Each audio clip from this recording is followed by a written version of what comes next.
السلام عليكم ورحمة الله. الحمد لله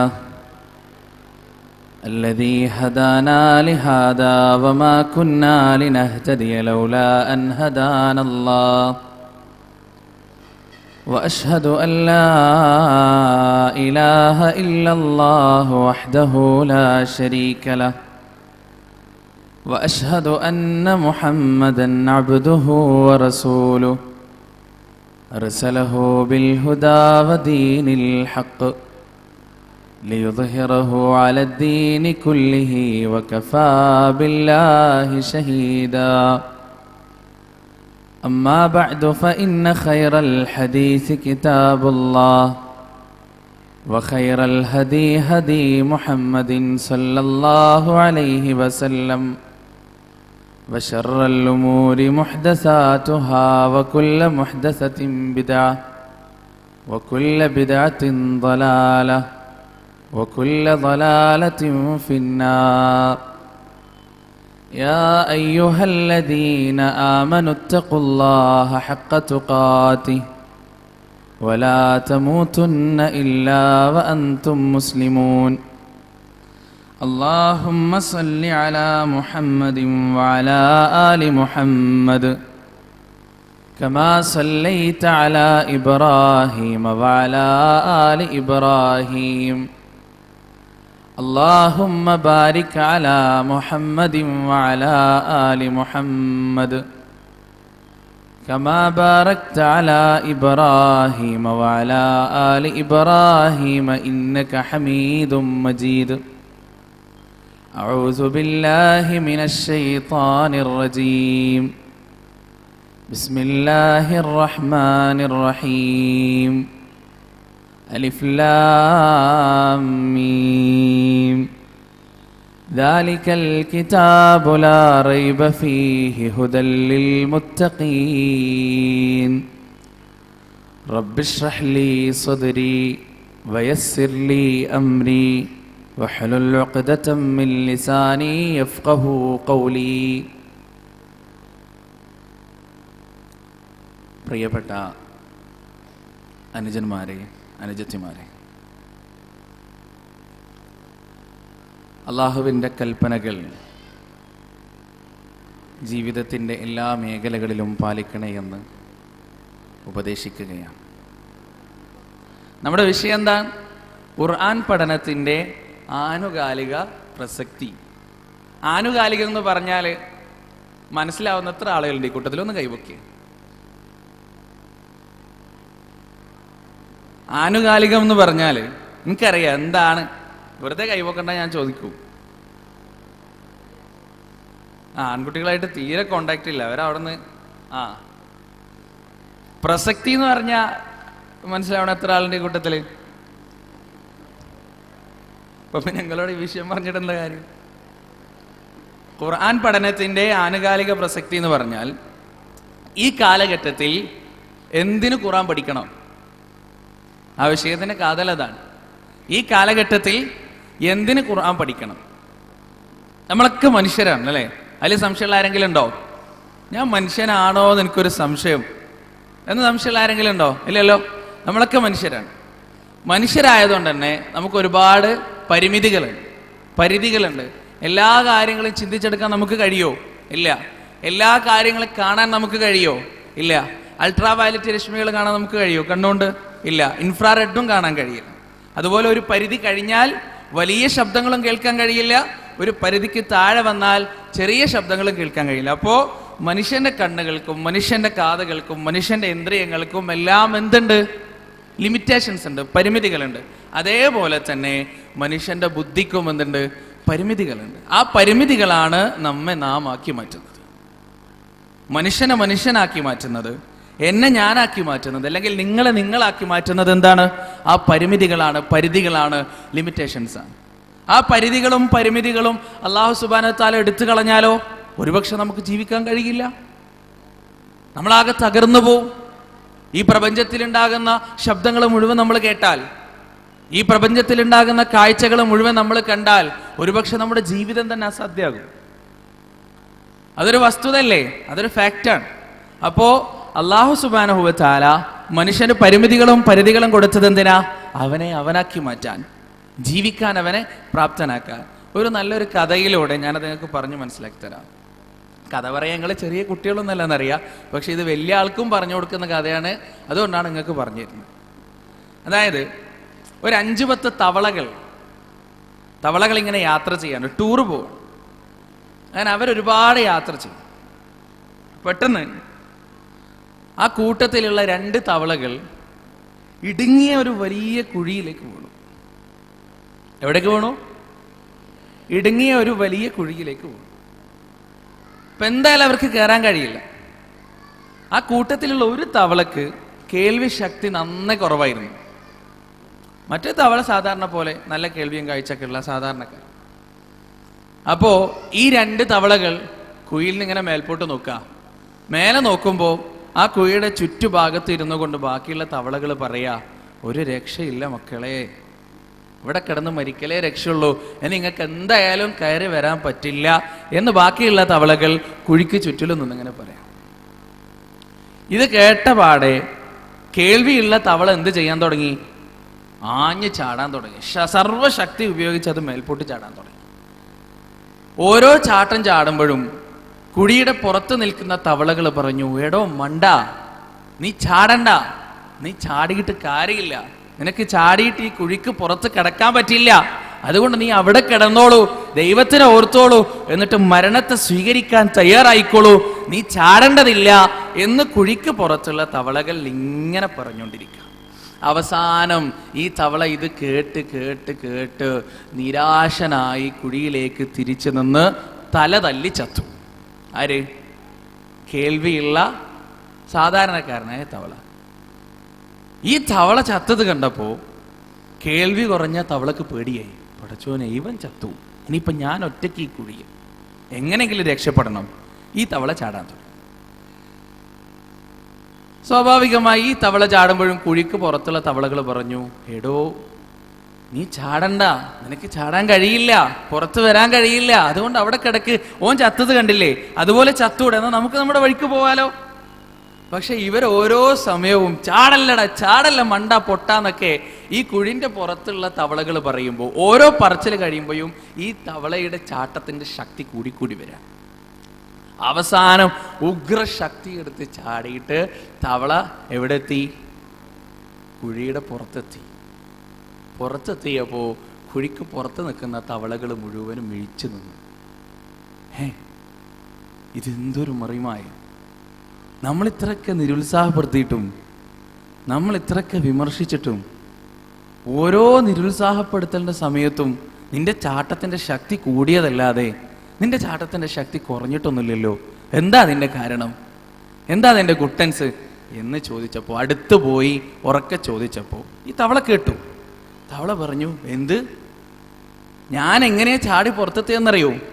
ഞാൻ ഓരോ തവണ ചാടുമ്പോഴും നിങ്ങൾ എന്നെ പ്രോത്സാഹിപ്പിക്കല്ലേ, കമോൺ ചാടടാ, ഇനിയും ചാട്, ശക്തിയായി ചാടുന്ന നിങ്ങൾ എന്നെ പ്രോത്സാഹിപ്പിക്കല്ലേ. ഞാൻ അതാ കേട്ടത്. സത്യത്തിൽ കുഴിക്ക് പുറത്ത് നീ തവളകൾ പറഞ്ഞെന്തായിരുന്നു? ചാടല്ലടോ പൊട്ടാ, നിനക്ക് രക്ഷപ്പെടാൻ കഴിയില്ല, മണ്ട നിനക്ക് രക്ഷപ്പെടാൻ കഴിയില്ല, നിരുത്സാഹപ്പെടുത്തായിരുന്നു. പക്ഷേ ചെവിപ്പൊട്ടനായി ഈ തവള കേട്ടത് എന്താ? കമോൺ മൈ ഡിയർ, ചാടൂ, ആഞ്ഞു ചാടൂ, നിനക്ക് കഴിയും എന്ന് പറഞ്ഞുള്ള പ്രോത്സാഹനായിരുന്നു ആര് കേട്ടത്? ഈ ചെവിപ്പൊട്ടനായ തവള കേട്ടത്. ആ പ്രോത്സാഹനത്തിൽ നിന്ന് ഇൻസ്പിറേഷൻ കിട്ടി, ചാടി ചാടി അവസാനം ഈ തവള എവിടെ എത്തി? കുഴിക്ക് പുറത്തെത്തി. ഈ കഥ ഞാൻ പറഞ്ഞ് എന്തിനാണ് നിങ്ങൾക്ക് ആർക്കെങ്കിലും ഓർമ്മ ഉണ്ടോ? ഇല്ല? ഖബർസ്ഥാനിൽ സലാം പറഞ്ഞ പോലെ ഈ കഥ ഞാൻ പറഞ്ഞത്, ഈ പറഞ്ഞ ചെവിപ്പൊട്ടനായ തവളയെ രക്ഷിച്ചത് എന്താണ്? ആ തവളയുടെ കേൾവി ഇല്ലായ്മയാണ്, ആ തവളയുടെ കേൾവി പരിധിയാണ്, അല്ലെ? അതുപോലെ നമ്മളാക്കുന്നത് നമ്മുടെ പരിമിതികളാണ്. ആ പരിധികൾക്കപ്പുറത്ത് നമ്മൾ ചിന്തിച്ചാലോ? നമുക്ക് അല്ലാഹു സുബ്ഹാനഹു വ തആല ഒരു പരിധി ഉണ്ടാക്കിയിട്ടുണ്ട്. ആ പരിധിക്കപ്പുറത്ത് നമ്മൾ ചിന്തിക്കാൻ പോയാൽ എറർ കാണിക്കും, അതിൻ്റെ അപ്പുറത്ത് ചിന്തിക്കാൻ കഴിയില്ല. ഇപ്പൊ ഉദാഹരണത്തിന് പിശാച് നമ്മുടെ മനസ്സിലേക്ക് വന്നിട്ട് പറഞ്ഞുതരും, എടാ ഈ ഭൂമിയെ മുഴുവൻ സൃഷ്ടിച്ചതാരാ? അല്ലാഹ്. അപ്പൊ അള്ളാഹിനെ സൃഷ്ടിച്ചതാരാ? അവിടെ എറർ ഉണ്ടാവും, അതിൻ്റെ അപ്പുറത്ത് പോകാൻ കഴിയില്ല. നമ്മുടെ ബുദ്ധിക്ക് അതിൻ്റെ അപ്പുറത്ത് ചിന്തിക്കാൻ കഴിയില്ല. ആ പരിധിയെ അടുത്താണ് ഖുർആനിൻ്റെ ഇടപെടൽ. അവിടെയാണ് ഖുർആനിൻ്റെ ആവശ്യം. എന്ത്? മനുഷ്യന് പരിധികളുണ്ട്, പരിമിതികളുണ്ട്. ആ പരിധിയും പരിമിതിയും കഴിഞ്ഞാൽ ലോകം അവസാനിച്ചോ? ഇല്ല. അല്ലാഹു സുബ്ഹാനഹു വ തആല മനുഷ്യന്റെ തലച്ചോറിനുണ്ടാക്കിയ പരിധികൾ, ആ പരിധികളും തീരുന്നിടത്താണ് പരിശുദ്ധ ഖുർആനിന്റെ ഇടപെടൽ. എവിടെയാ നമ്മുടെ പരിധി തീരുന്നത്? എവിടെയാ നമ്മുടെ പരിമിതി തീരുന്നത്? മരണം വരെയുള്ള കാഴ്ചകൾ നമുക്ക് കാണാൻ കഴിയും, അല്ലേ? മരണം വരെയുള്ള കാഴ്ചകൾ നമുക്ക് കാണാൻ കഴിയും.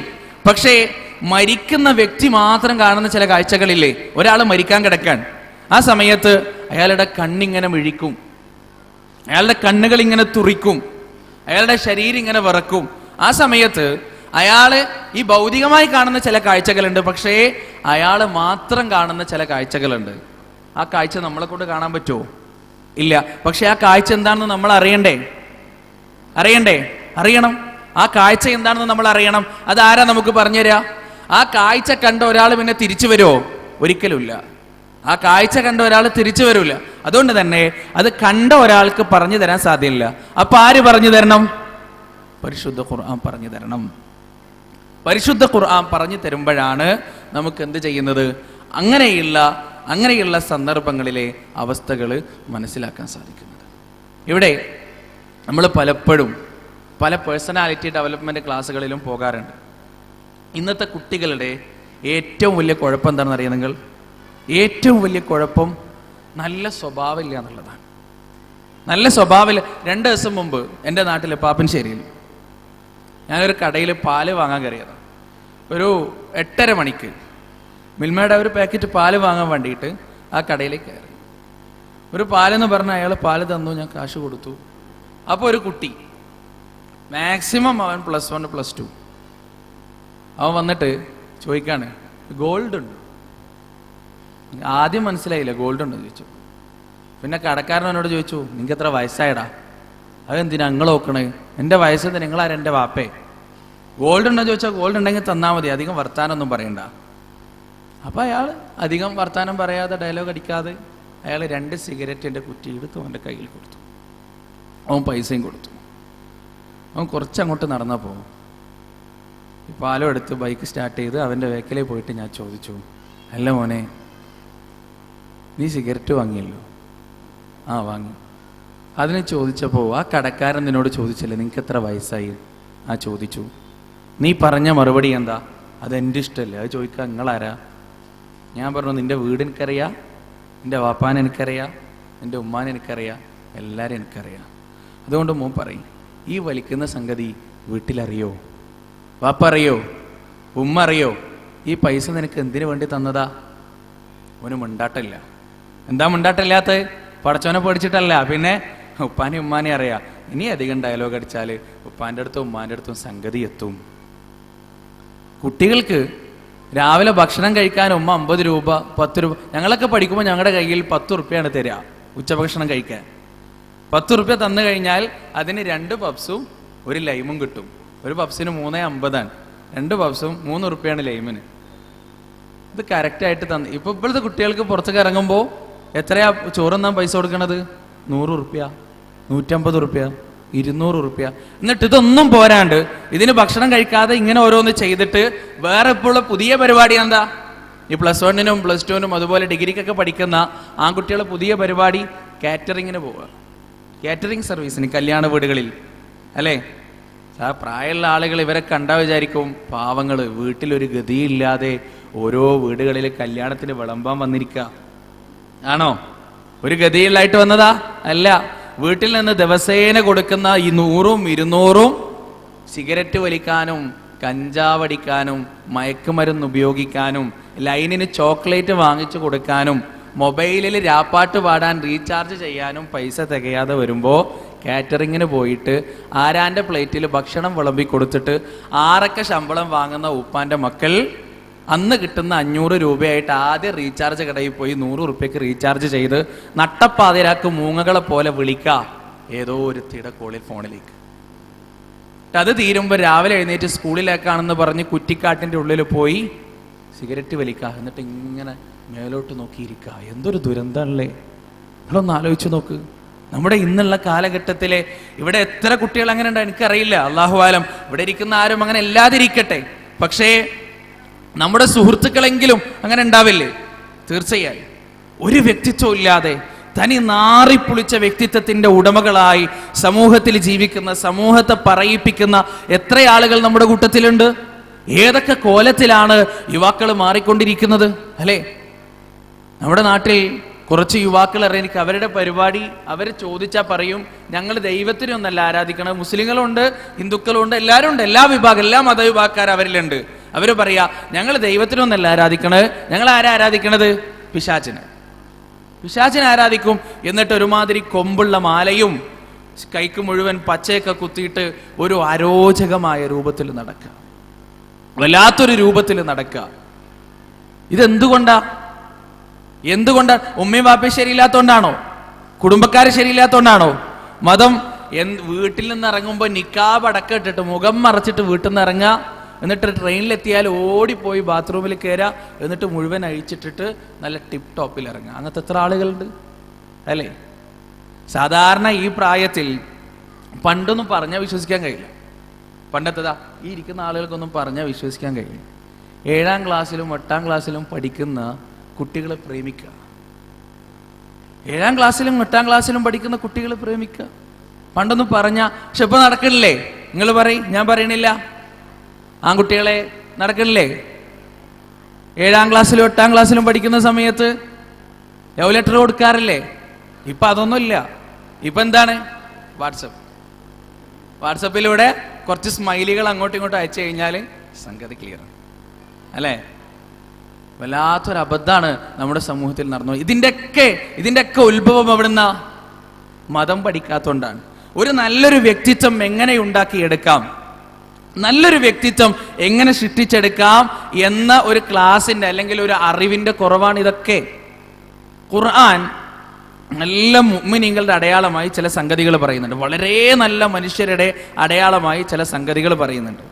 ആ സംഗതികൾ ഞാനിവിടെ പറഞ്ഞു തരാം.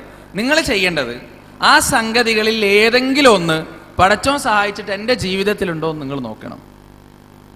അതായത് ഖുർആൻ പറയുന്നത്, ഇന്ന ഫീ ഖൽഖിസ് സമാവാതി വൽ അർദ് വഖ്തിലാഫിൽ ലൈലി വൻ നഹാർ ലആയാതിൻ ലിഉലിൽ അൽബാബ് الذين يذكرون الله قياما وقعودا وعلى جنوبهم ويتفكرون في خلق السماوات والأرض ربنا ما خلقت هذا باطلا سبحانك فقنا عذاب النار ربنا إنك من تدخل النار فقد أخزيته وما للظالمين من أنصار. ഇത് പരിശുദ്ധ ഖുർആൻ നല്ല മനുഷ്യരുടെ ചില ക്വാളിറ്റികളായി പഠിപ്പിക്കുന്നതാണ്.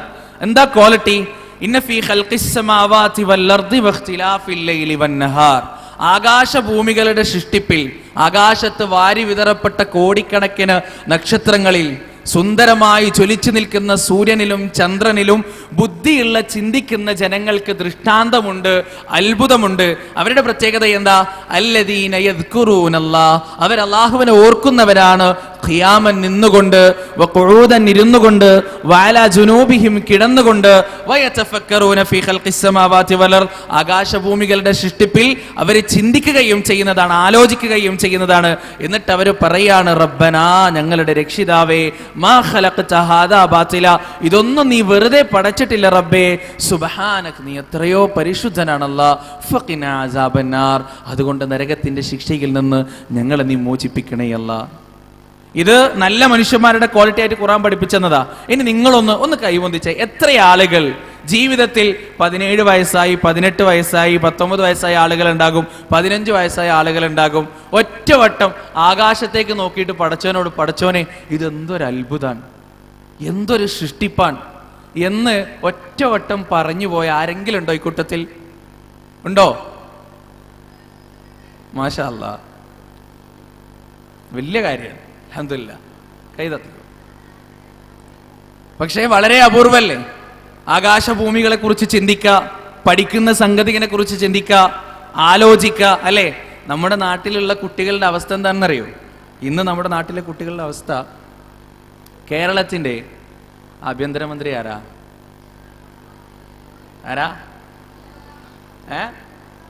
ഉമ്മൻചാണ്ടിയാ? അച്യുതാനന്ദൻ അല്ലേ? പിന്നെ ആര്? പോട്ടെ, ഇന്ത്യൻ ആഭ്യന്തരമന്ത്രി ആരാ? പോ,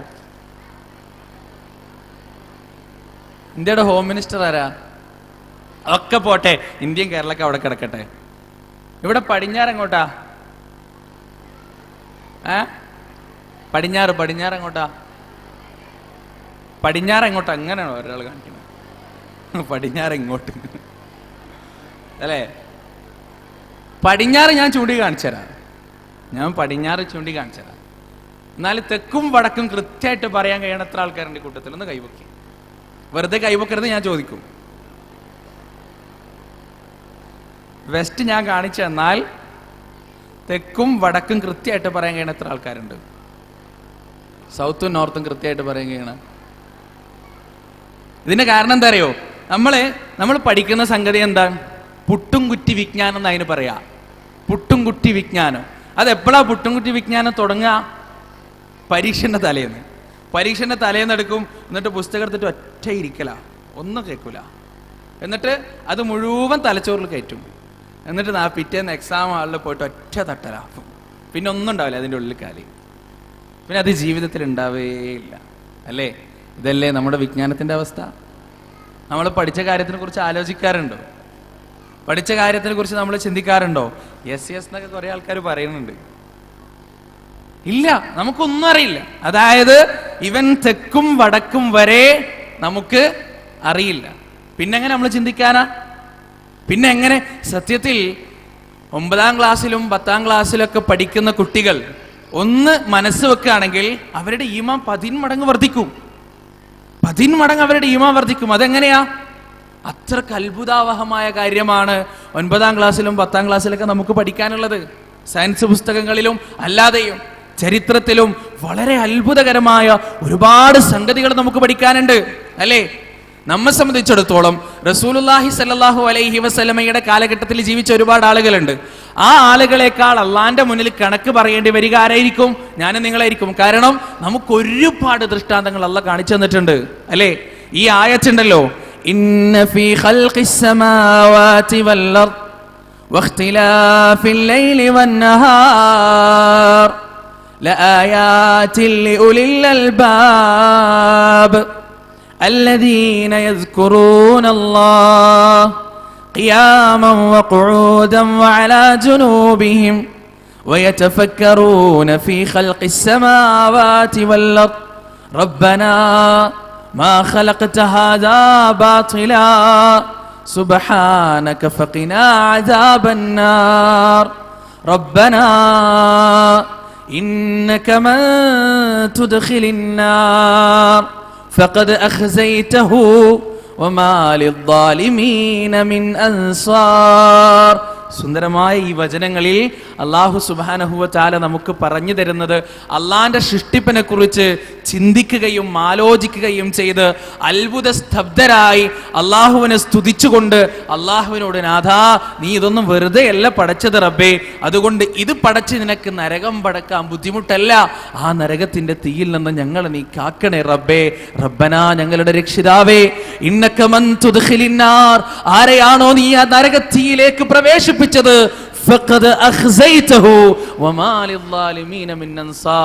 അവനെ നീ നിന്ദിച്ചിരിക്കുകയാണ് റബ്ബേ.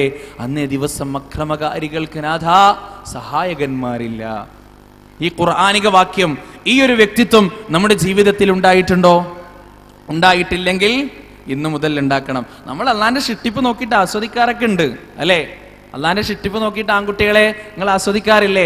എപ്പോ ബസ് സ്റ്റോപ്പിൽ ഇങ്ങനെ നിൽക്കുമ്പോൾ നല്ലൊരു പെൺകുട്ടി നടന്നു പോയാൽ നോക്കിയിട്ട് പറയും, എന്തൊരു സൃഷ്ടിപ്പല്ലേ പടച്ചോന്റെ. അല്ലേ? അതാണ് ആൺകുട്ടികളെ മാത്രം കുറ്റം പറയുമ്പോൾ പെൺകുട്ടികളെ ചിരിക്കണ്ട. ഈ കാലത്ത് പെൺകുട്ടികളും ഒട്ടും മോശമല്ല. അല്ലേ? നമ്മുടെ അള്ളാന്റെ സൃഷ്ടിപ്പിനെ കുറിച്ചുള്ള അത്ഭുതപ്പെടൽ അതാണ്. ഖുർആൻ പറഞ്ഞൊരു അത്ഭുതപ്പെടലല്ല. അല്ലേ? അതുകൊണ്ട് നല്ല ഒരു കുട്ടികളായി നമുക്ക് ആദ്യം നമ്മുടെ ജീവിതത്തിൽ വേണ്ട ഒരു ക്വാളിറ്റി എന്താണ്? നമ്മൾ പഠിക്കുന്ന കാര്യത്തെക്കുറിച്ച് ആലോചിക്കുക, നമ്മൾ പഠിക്കുന്ന കാര്യത്തെക്കുറിച്ച് ചിന്തിക്കുക. എന്നിട്ട് ഖുർആൻ തരുന്ന ചില ഉപദേശങ്ങളുണ്ട്. ഖുർആൻ തരുന്ന ഒരു നല്ല വ്യക്തിയായി, എൻ്റെ വിഷയം ഖുർആൻ പഠനത്തിന്റെ ആനുകാലിക പ്രസക്തി എന്നതാണ്. അതിൻ്റെ അർത്ഥം എന്തുകൊണ്ട് ഖുർആൻ പഠിക്കണം എന്നതാണ്. എന്തുകൊണ്ട് ഖുർആൻ പഠിക്കണം എന്ന വിഷയം നിങ്ങളുടെ ജീവിതത്തെ ബാധിക്കുന്നത് എങ്ങനെയാണ്? വളർന്നു വരുന്ന മക്കൾക്ക് ഖുർആനിലൂടെ എങ്ങനെ ജീവിതത്തെ തിട്ടപ്പെടുത്താം എന്നതിലൂടെ, വളർന്നു വരുന്ന മക്കൾക്ക് എങ്ങനെ ഖുർആനിലൂടെ ഉന്നമനത്തിലെത്താം എന്നൊരു വിഷയത്തിലൂടെയാണ്. സൂറത്തുൽ ഹുജറാത്ത് എന്ന് പറയുന്നൊരു സൂറത്തുണ്ട്. ഹുജറാത്ത് അറിയോ? എല്ലാവർക്കും അറിയോ? ഹുജറാത്തില് 3 ആയത്തുകളുണ്ട്. 3 ആയത്തുകൾ. ഈ 3 ആയത്തുകൾ നമ്മുടെ ജീവിതത്തിൽ നാം പകർത്തിക്കഴിഞ്ഞാൽ നമ്മൾ ഭയങ്കര സംഭവമായി മാറും. ഭയങ്കര സംഭവമാവും. നമ്മൾ ഈ 3 ആയത്ത് എന്ത് ചെയ്യണം? നമ്മുടെ ജീവിതത്തിൽ പകർത്താൻ നമുക്ക് സാധിക്കണം. ഈ 3 ആയത്ത് എന്താ? അറിയുന്നവരെൻ്റെ കൂടെ ഓതിക്കോ, ഞാൻ ഓതിത്തരാം. ഖുർആനൊന്നുമില്ലല്ലോ ആരുടെ കയ്യിലും. അറിയുന്നവരെൻ്റെ കൂടെ ഓതിക്കോ, അല്ലാത്തവർ കേട്ടാൽ മതി. ബിസ്മില്ലാഹിർ റഹ്മാനിർ റഹീം.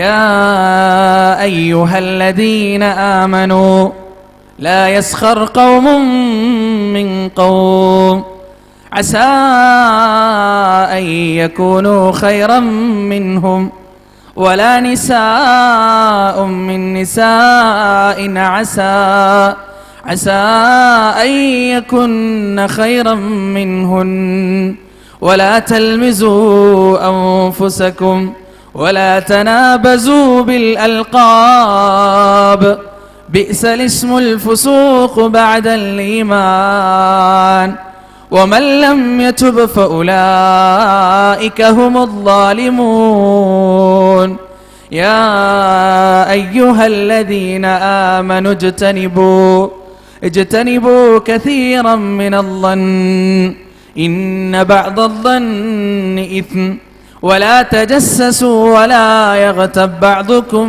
بعضا أيحب أحدكم أن يأكل لحم أخيه ميتا فكرهتموه واتقوا الله إن الله تواب رحيم. ഈ 2 ആയത്തുകളെ ഇപ്പോൾ ഓതുന്നുള്ളൂ.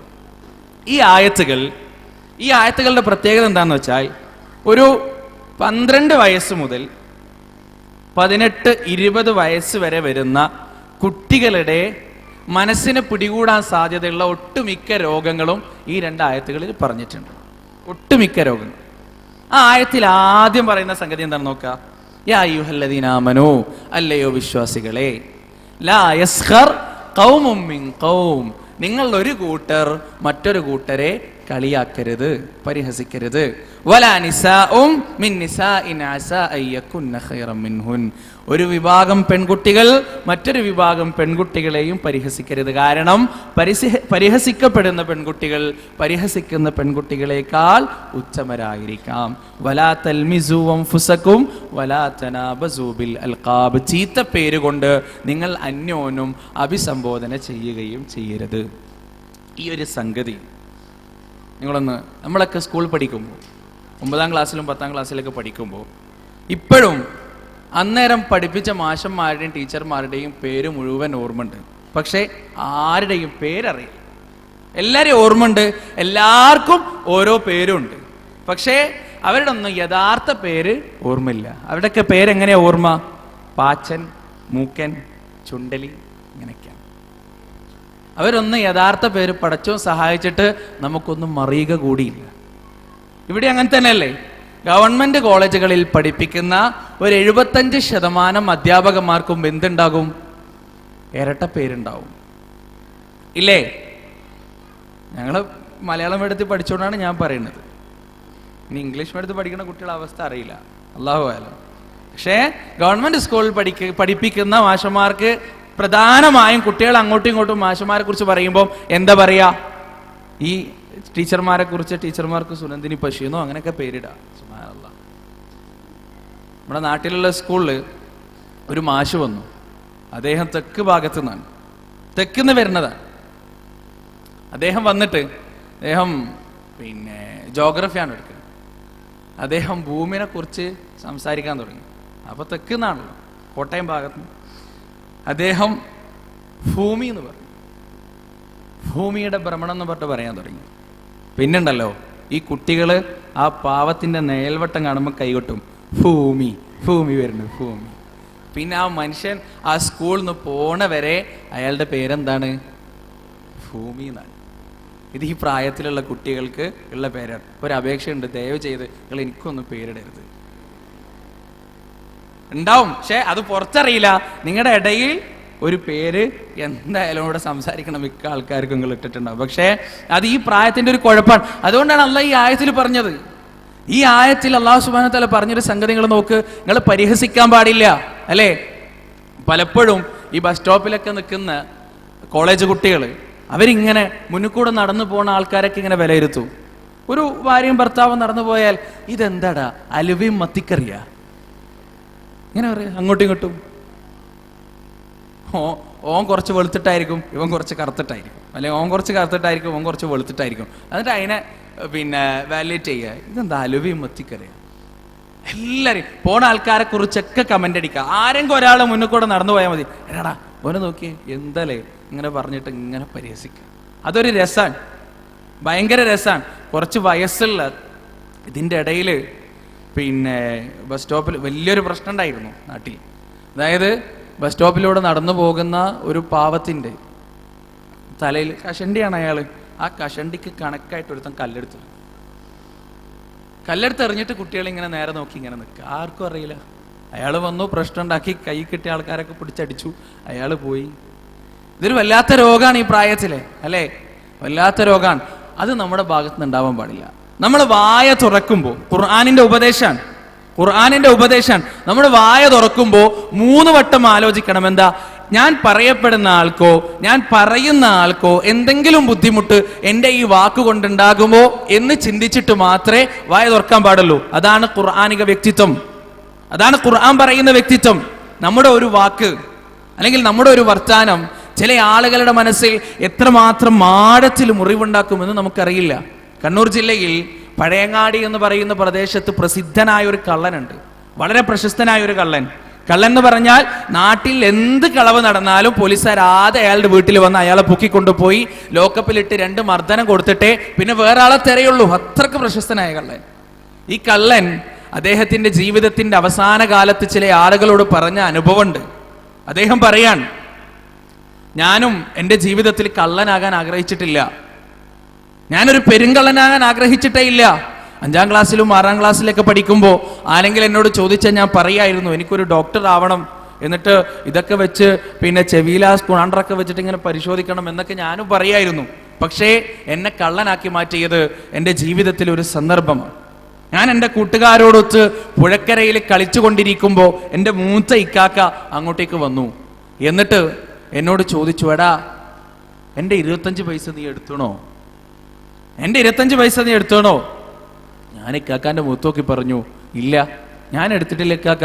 25 പൈസ എന്ന് പറഞ്ഞാൽ അന്ന് ഭയങ്കര കാര്യമാണ്. അത് അവിടെ എവിടെയെങ്കിലും ഉണ്ടാവുമല്ലോ, ഈ കള്ളം മരിച്ചിട്ടോ, അത് അവിടെ എവിടെയെങ്കിലും ഉണ്ടാവും, ഞാൻ കണ്ടിട്ടില്ല. കിടക്കിൻ്റെ അടിയിലോ കട്ടിലിൻ്റെ അടിയിലോ എവിടെയെങ്കിലും ഉണ്ടാവും. പക്ഷെ എൻ്റെ ഇക്കാക്ക ഞാൻ പറഞ്ഞത് വിശ്വസിച്ചില്ല.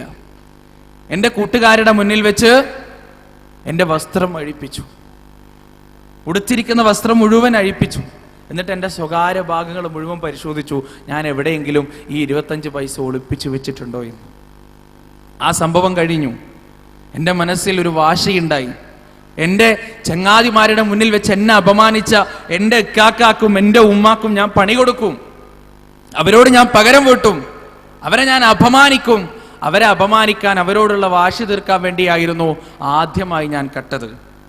ആ കളവ് നാട്ടിൽ മുഴുവൻ പാട്ടായി. അതോടുകൂടി കള്ളൻ എന്ന പേര് എനിക്ക് വന്നു. ചെറുപ്രായത്തിൽ തന്നെ കള്ളൻ എന്ന് പറഞ്ഞ് എൻ്റെ കൂട്ടുകാരെന്നെ കളിയാക്കാൻ തുടങ്ങി.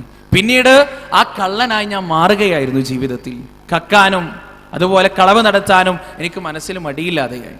ഒരുപാട് നാളുകൾ കഴിഞ്ഞു. ഞാൻ മാറി ചിന്തിച്ചു, പടച്ചോനെ ഞാൻ ചെയ്യുന്നത് എന്താണ്? ആരാന്റെ മുതൽ കെട്ടെടുത്തിട്ട് നാളെ അള്ളാന്റെ മുന്നിൽ പോകും, ഇതൊക്കെ കൊണ്ടുപോണ്ടേ? അള്ളാന്റെ മുന്നിൽ ഇതിനൊക്കെ കണക്ക് പറയണ്ടേ? എന്താണ് ഇതിനൊരു പരിഹാരം? ഞാൻ അള്ളാന്റെ മുന്നിൽ പശ്ചാത്തപിച്ചു, കളവ് നിർത്തി നല്ല ജീവിതം നയിക്കാൻ തുടങ്ങി. ആ ഇടയിൽ എൻ്റെ നാട്ടിൽ, അന്നേരം എനിക്കൊരു കൗമാരപ്രായമായിരുന്നു, എൻ്റെ നാട്ടിൽ ഒരു കളവ് നടന്നു. വല്ലാഹി സത്യം ഞാനായിരുന്നില്ല ആ കളവ് നടത്തിയത്. പക്ഷേ നാട്ടുകാരെ മുഴുവൻ എന്നെ പറഞ്ഞു കൊടുത്തു. ഞാനാണ് കട്ടതെന്ന് പറഞ്ഞു, ഞാനാണ് കള്ളനെന്ന് പറഞ്ഞു. നാട്ടിൽ അറിയപ്പെട്ട കളവ് മോഷണക്കാരൻ ഞാനാണെന്ന് പോലീസുകാർക്ക് പറഞ്ഞു കൊടുത്തു. ചെയ്യാത്ത കുറ്റത്തിന് അവരെന്നെ മർദ്ദിക്കുകയും എന്നെ അപമാനിക്കുകയും ചെയ്തു.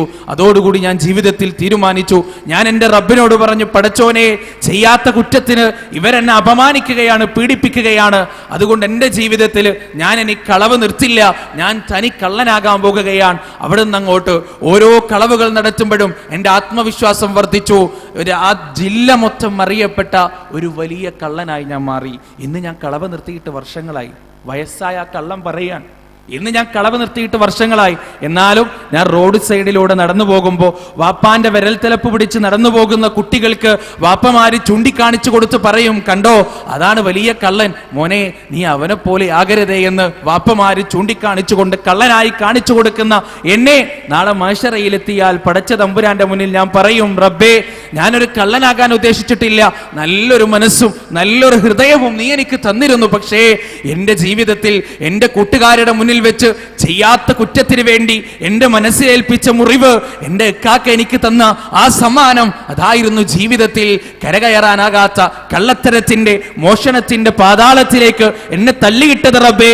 അതുകൊണ്ട് എന്നെ എക്കാക്കാന് വെറുതെ വിടരുതേ അല്ല എന്ന് നാളെ മഹ്ശറ എന്നൊരു കോടതി ഉണ്ടെങ്കിൽ എൻ്റെ പടച്ച തമ്പുരാന്റെ മുന്നിൽ ഞാൻ പറയുക തന്നെ ചെയ്യുമെന്ന് പറഞ്ഞ് പൊട്ടിക്കരയുന്ന ഈ കള്ളൻ, ഒന്ന് ആലോചിച്ചു നോക്ക്. ഒരു വാക്ക് കൊണ്ട്, ഒരു പ്രവൃത്തി കൊണ്ട് മനസ്സിനൊരു മുറിവേറ്റപ്പോ ആ മുറിവ് എത്രമാത്രം അപകടകരമായി. നമ്മുടെ കൂട്ടുകാരോട് നമ്മൾ സംസാരിക്കുന്ന സമയത്ത് ആ കൂട്ടുകാരുടെ മനസ്സിൽ മുറിവുണ്ടാക്കുന്ന സംസാരം നമ്മുടെ പക്കൽ നിന്നുണ്ടായിക്കഴിഞ്ഞാൽ ആ കൂട്ടുകാരൻ ആ ഒരു വാക്കുകൊണ്ട് ജീവിതം മാറ്റിക്കഴിഞ്ഞാൽ മരണം വരെ നമ്മൾ എത്ര നിസ്കരിച്ചാലും എത്ര നോമ്പെടുത്താലും എത്ര നല്ല കാര്യങ്ങൾ ചെയ്താലും ഇടത് ഭാഗത്ത് കൂടി വരും നമ്മൾ ആ ചെയ്ത കുറ്റം. നമുക്കറിയില്ല. എനിക്കൊരു അനുഭവം ഉണ്ട്. സ്കൂളിൽ പഠിക്കുന്ന സമയത്ത് എൻ്റെ ഒരു നിഖിൽ എന്ന് പറയുന്ന ഒരു സുഹൃത്ത്, ആ സുഹൃത്ത് ചോറ് കഴിച്ചു കഴിഞ്ഞിട്ട് പാത്രം ഇങ്ങനെ പാത്രം കഴുകുമ്പോൾ അവൻ ആ സമയത്ത് കളിക്കാൻ പോകും. ഓടി വന്നിട്ട് തട്ടി മാറ്റിയിട്ട്, കുഴപ്പമുണ്ടാക്കാൻ വേണ്ടിയൊന്നല്ല, നല്ല സുഹൃത്തുക്കളാണ്, തട്ടി മാറ്റിയിട്ട് അവൻ്റെ കൈയും കഴുകി ഓടുന്ന സമയത്ത് ഞാൻ ചോദിച്ചു, എന്ത് മര്യാദകളാണ്, ഞാൻ പാത്രം കഴുകുന്ന കാണില്ലേ? അപ്പോൾ അവൻ തിരിഞ്ഞു നോക്കിയിട്ട് ചുണ്ടിങ്ങനെ ഒന്നിട്ട് കൊഞ്ഞനം കുത്തി, ഒരു പ്രത്യേക സ്റ്റൈലിൽ മോന്തയാക്കിയിട്ട് കൊഞ്ഞനം കുത്തി. അത് കണ്ടപ്പോൾ എനിക്ക് തോന്നിയത് പോക്കാച്ചി എന്ന് വിളിക്കാനാണ്. ആ മുഖത്തിന്റെ കോലം കണ്ടപ്പോൾ പോക്കാച്ചി എന്ന് വിളിക്കാനാണ് തോന്നി. അതുപോലെ വിളിച്ചു. പക്ഷേ അതിൻ്റെ അപകടം എന്താണെന്ന് വെച്ചാൽ പിന്നെ സ്കൂളിൽ നിന്ന് ഇറങ്ങുന്ന സമയം ആകുമ്പോഴേക്കും അവൻ്റെ പേര് ഓർമ്മയില്ലാതായി. അതായത് നിഖിലിനെ വിളിച്ചാൽ അവൻ കേൾക്കൂല. നോക്കണമെങ്കിൽ പോക്കാച്ചി എന്ന് വിളിക്കണം. എത്രത്തോളം അവൻ നല്ലോണം പാട്ട് പാടുന്നൊരു കുട്ടിയായിരുന്നു. യുവജനോത്സവത്തിൽ അവൻ്റെ ചെസ് നമ്പർ വിളിച്ച് പിന്നെ സ്റ്റേജിലേക്ക് പോകുന്ന സമയത്ത് മറ്റു കുട്ടികൾ മുഴുവൻ കൈകെട്ടിയിട്ട് പോക്കാച്ചി ഇത് പാട്ട് പാടുക. ഇത് അറിയാതെ ഒരു സന്ദർഭത്തിൽ വിളിച്ചു പോയൊരു വിളി അവൻ്റെ ജീവിതത്തിൽ എത്രമാത്രം മുറിവുകൾ ഉണ്ടാക്കി, എത്രമാത്രം കുഴപ്പങ്ങൾ ഉണ്ടാക്കി. നമ്മുടെ കൂട്ടുകാരെ വേണ്ടാത്തൊരു പേര് വിളിക്കുമ്പോൾ, വേണ്ടാത്തൊരു പ്രയോഗം നടത്തുന്ന സമയത്ത് ആ പ്രയോഗം എത്രമാത്രം പ്രത്യാഘാതം ഉണ്ടാക്കും നമുക്കറിയില്ല. അതുകൊണ്ടാണ് അല്ലാഹു സുബ്ഹാനഹു വ തആല പറഞ്ഞത്, ലാ യസ്ഖർ ഖൗമും മിൻ ഖൗം അസാ അൻ യകൂനു ഖൈറൻ മിൻഹും വലാ നിസാഉം മിൻ നിസാഇൻ അസാ അൻ യകുന്ന ഖൈറൻ മിൻഹുൻ വലാ തൽമിസു അൻഫുസകും വലാ തനാബസു ബിൽ അൽഖാബ് ബിഅ്സൽ ഇസ്മുൽ ഫുസൂഖ് ബഅദൽ ഈമാൻ. എന്നിട്ട് അല്ലാഹ് പറയാൻ, കുഴപ്പത്തിന്റെ തകരാറിന്റെ പേരുകൾ വിശ്വാസത്തിന് ശേഷം എത്രയോ മോശാണ്, വെടക്കാണ് എന്ന് അല്ലാഹു സുബ്ഹാനഹു വ തആല പറയാം. ഇവിടെ ഫാസിഖ് എന്ന, ഫുസൂഖ് എന്ന പദം ഉപയോഗിച്ചല്ലോ.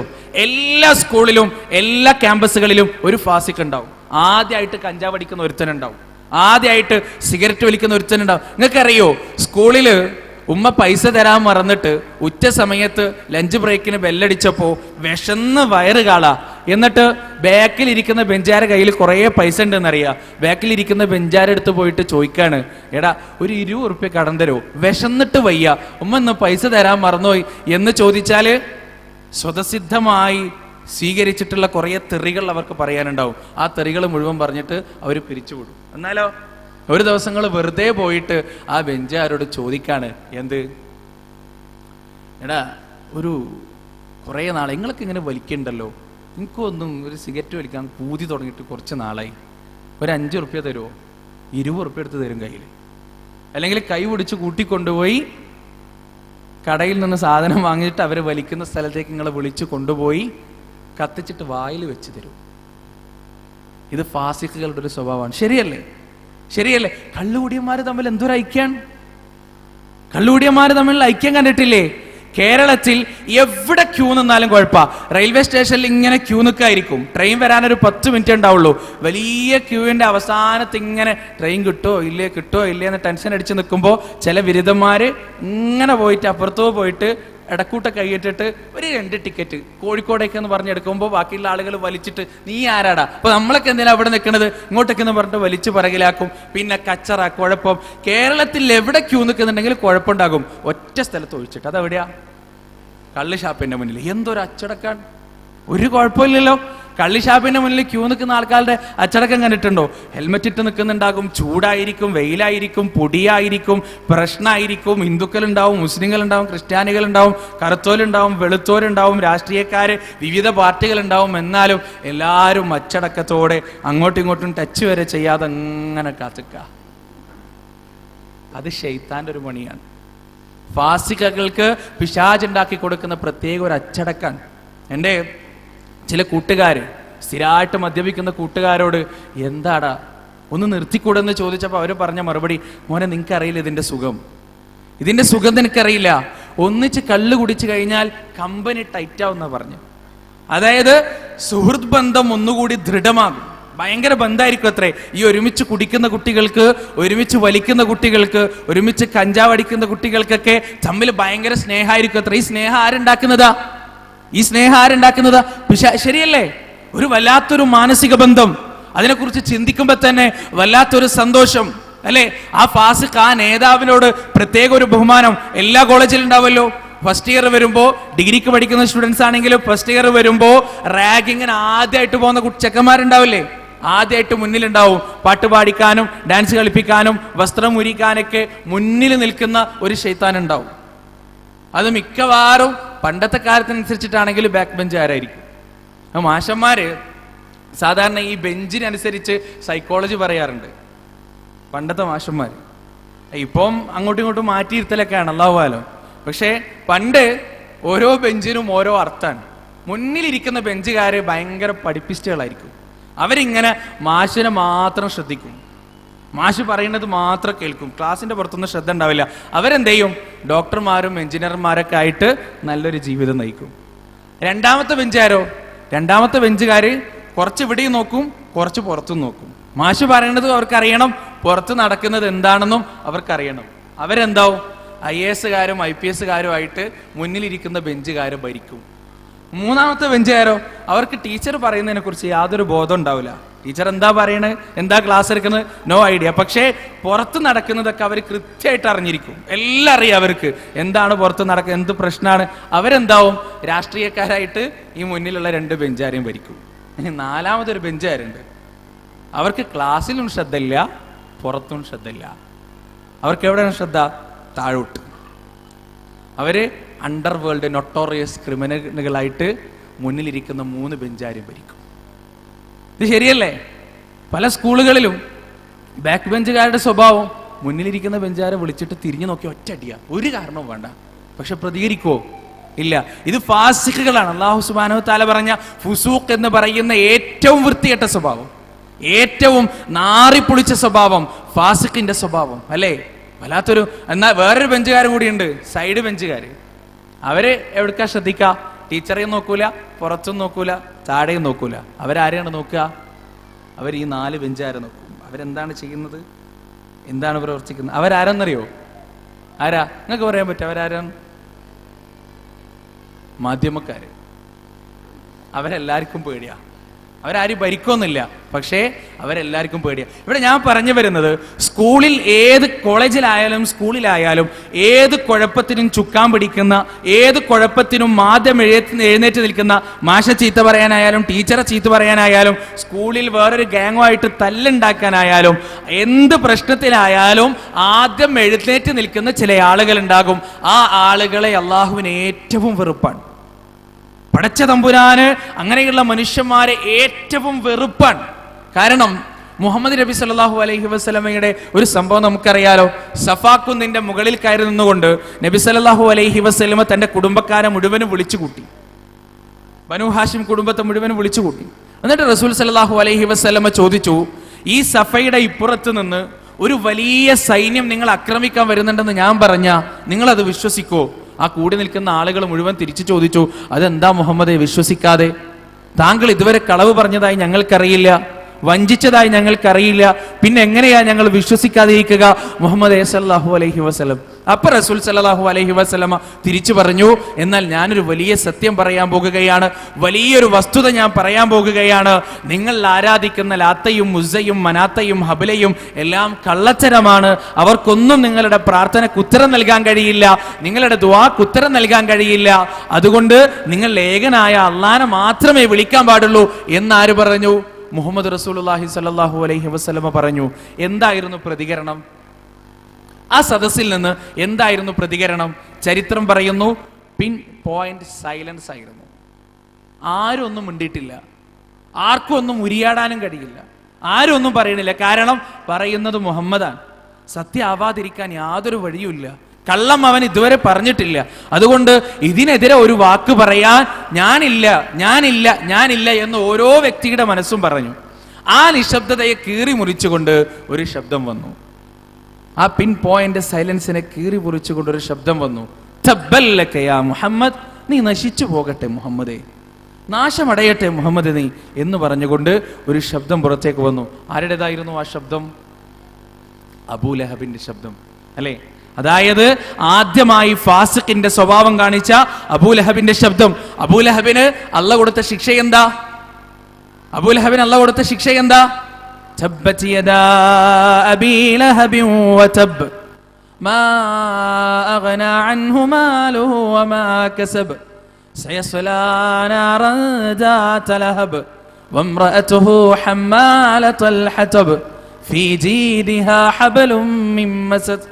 ഖിയാമത്ത് നാൾ വരെയുള്ള മുസ്ലിങ്ങൾ പാരായണം ചെയ്യുന്ന ഒരു സൂറത്തിലൂടെ അല്ലാഹു സുബ്ഹാനഹു വ തആല അബൂലഹബിനെ ശപിച്ചിരിക്കുകയാണ്. അബൂലഹബിന്റെ 2 കൈകളും നശിച്ചു പോകട്ടെ, അവന്റെ ഭാര്യയും നശിക്കട്ടെ, അവരെ നരകത്തിലാണ്, കത്തിയാളുന്ന നരകത്തിലേക്ക് അവരെ എന്താ അബൂലഹബ് ചെയ്ത തെറ്റ്? ആദ്യമായി ഫാസിഖിന്റെ സ്വഭാവം കാണിച്ചു. ഒരു തെറ്റ് ചെയ്യാൻ ആദ്യമായി എഴുന്നേറ്റ് നിന്നു, അല്ലെ? അതുകൊണ്ട് അബൂലഹബിന്റെ അന്ത്യം എങ്ങനെയാ ചരിത്രം പരിചയപ്പെടുത്തുന്നത്? അബൂലഹബിന് ആ പേര് വന്നത് എന്തുകൊണ്ടാണെന്നറിയോ? അയാളുടെ ഗ്ലാമർ കൊണ്ടാ. അബൂലഹബിന് അബൂലഹബി എന്ന ലഹബ് എന്നാൽ കത്തിജ്വലിക്കുന്ന എന്നർത്ഥം. ആ ഗ്ലാമർ കൊണ്ട് നാട്ടുകാരിട്ട പേരാണ്. ദൂരത്തുനിന്ന് വരുമ്പോൾ തന്നെ എല്ലാവരും അബൂലഹബിനെ നോക്കും. കാരണം അത്രക്ക് ഗ്ലാമറായിരുന്നു, അത്രക്ക് സുന്ദരനായിരുന്നു, അത്രക്ക് മസിൽ പവറും കാണാൻ നല്ല ആരോഗ്യ ദൃഢഗാത്രനും ബോഡി മാനക്കായ അബൂലഹബ് മരിച്ചത് എങ്ങനെയാണെന്ന് ചരിത്രം പറയുന്നു. അബൂലഹബിന്റെ ശരീരത്തിൽ ഒരു വ്രണം ഉണ്ടായി. ആ വ്രണം അത് വീർക്കാൻ തുടങ്ങി, എന്നിട്ടത് പൊട്ടി. അത് പിന്നെ അരികത്തൂടെ പോകുന്ന ആളുകൾക്ക് മുഴുവൻ ആ വ്രണത്തിൽ നിന്ന് ദുർഗന്ധം ഉണ്ടാവാൻ തുടങ്ങി. ആളുകൾ അബൂലഹബിനെ അകറ്റാൻ തുടങ്ങി. സ്ഥിരമായിട്ട് കണ്ട ബഹുമാനിച്ചിരുന്ന ആളുകൾ അബൂലഹബ് ദൂരത്തുനിന്ന് വരുമ്പോൾ തന്നെ ഓടി മാറാൻ തുടങ്ങി, ഓടി മറയാൻ തുടങ്ങി. അവസാനം നാട്ടുകാർക്കും വീട്ടുകാർക്കും ഒക്കെ വെറുപ്പായി. ഈ പുണ്ണ് വർദ്ധിച്ച് വർദ്ധിച്ച് ശരീരമാസകലം വ്യാപിച്ച് വല്ലാത്ത ദുർഗന്ധമായി. അവസാനം ചരിത്രം പറയുന്നു, അബൂലഹബിനെ വലിയ കോലുകൊണ്ട് ചില്ലിയെടുത്ത് അനങ്ങാൻ കഴിയാതെ പുഴുത്ത് നാറി നരകിക്കുന്ന അബൂലഹബിനെ കോലുകൊണ്ട് ചില്ലി ആരും എത്താത്ത വിജനപ്രദേശത്തേക്ക് വലിച്ചെറിയുകയും ഒരാളുടെ പോലും സാന്ത്വനമില്ലാതെ, ഒരാളുടെ പോലും സിമ്പതിയില്ലാതെ, തൊണ്ട വരണ്ട് ദാഹിച്ച് ഒരു പേപ്പട്ടിക്ക് ലഭിക്കുന്ന പരിഗണന പോലും ലഭിക്കാതെ ദാഹിച്ച് തൊണ്ട പൊട്ടി ചോര ഛർദ്ദിച്ചുകൊണ്ട് അബൂലഹബ് മരിച്ചു എന്നാണ് ചരിത്രം പറയുന്നത്. അള്ളാന്റെ ശാപം. അബൂലഹബ് ചെയ്ത തെറ്റെന്താ? അബൂലഹബ് ചെയ്ത തെറ്റെന്താ? ഒരു അധാർമികതയ്ക്ക് കടിഞ്ഞാൻ പിടിച്ചു. ആൺകുട്ടികളെ, പലപ്പോഴും നമുക്ക് വലിയ വലിയ ക്രെഡിറ്റുകൾ ലഭിക്കാറുണ്ട്, അല്ലെ?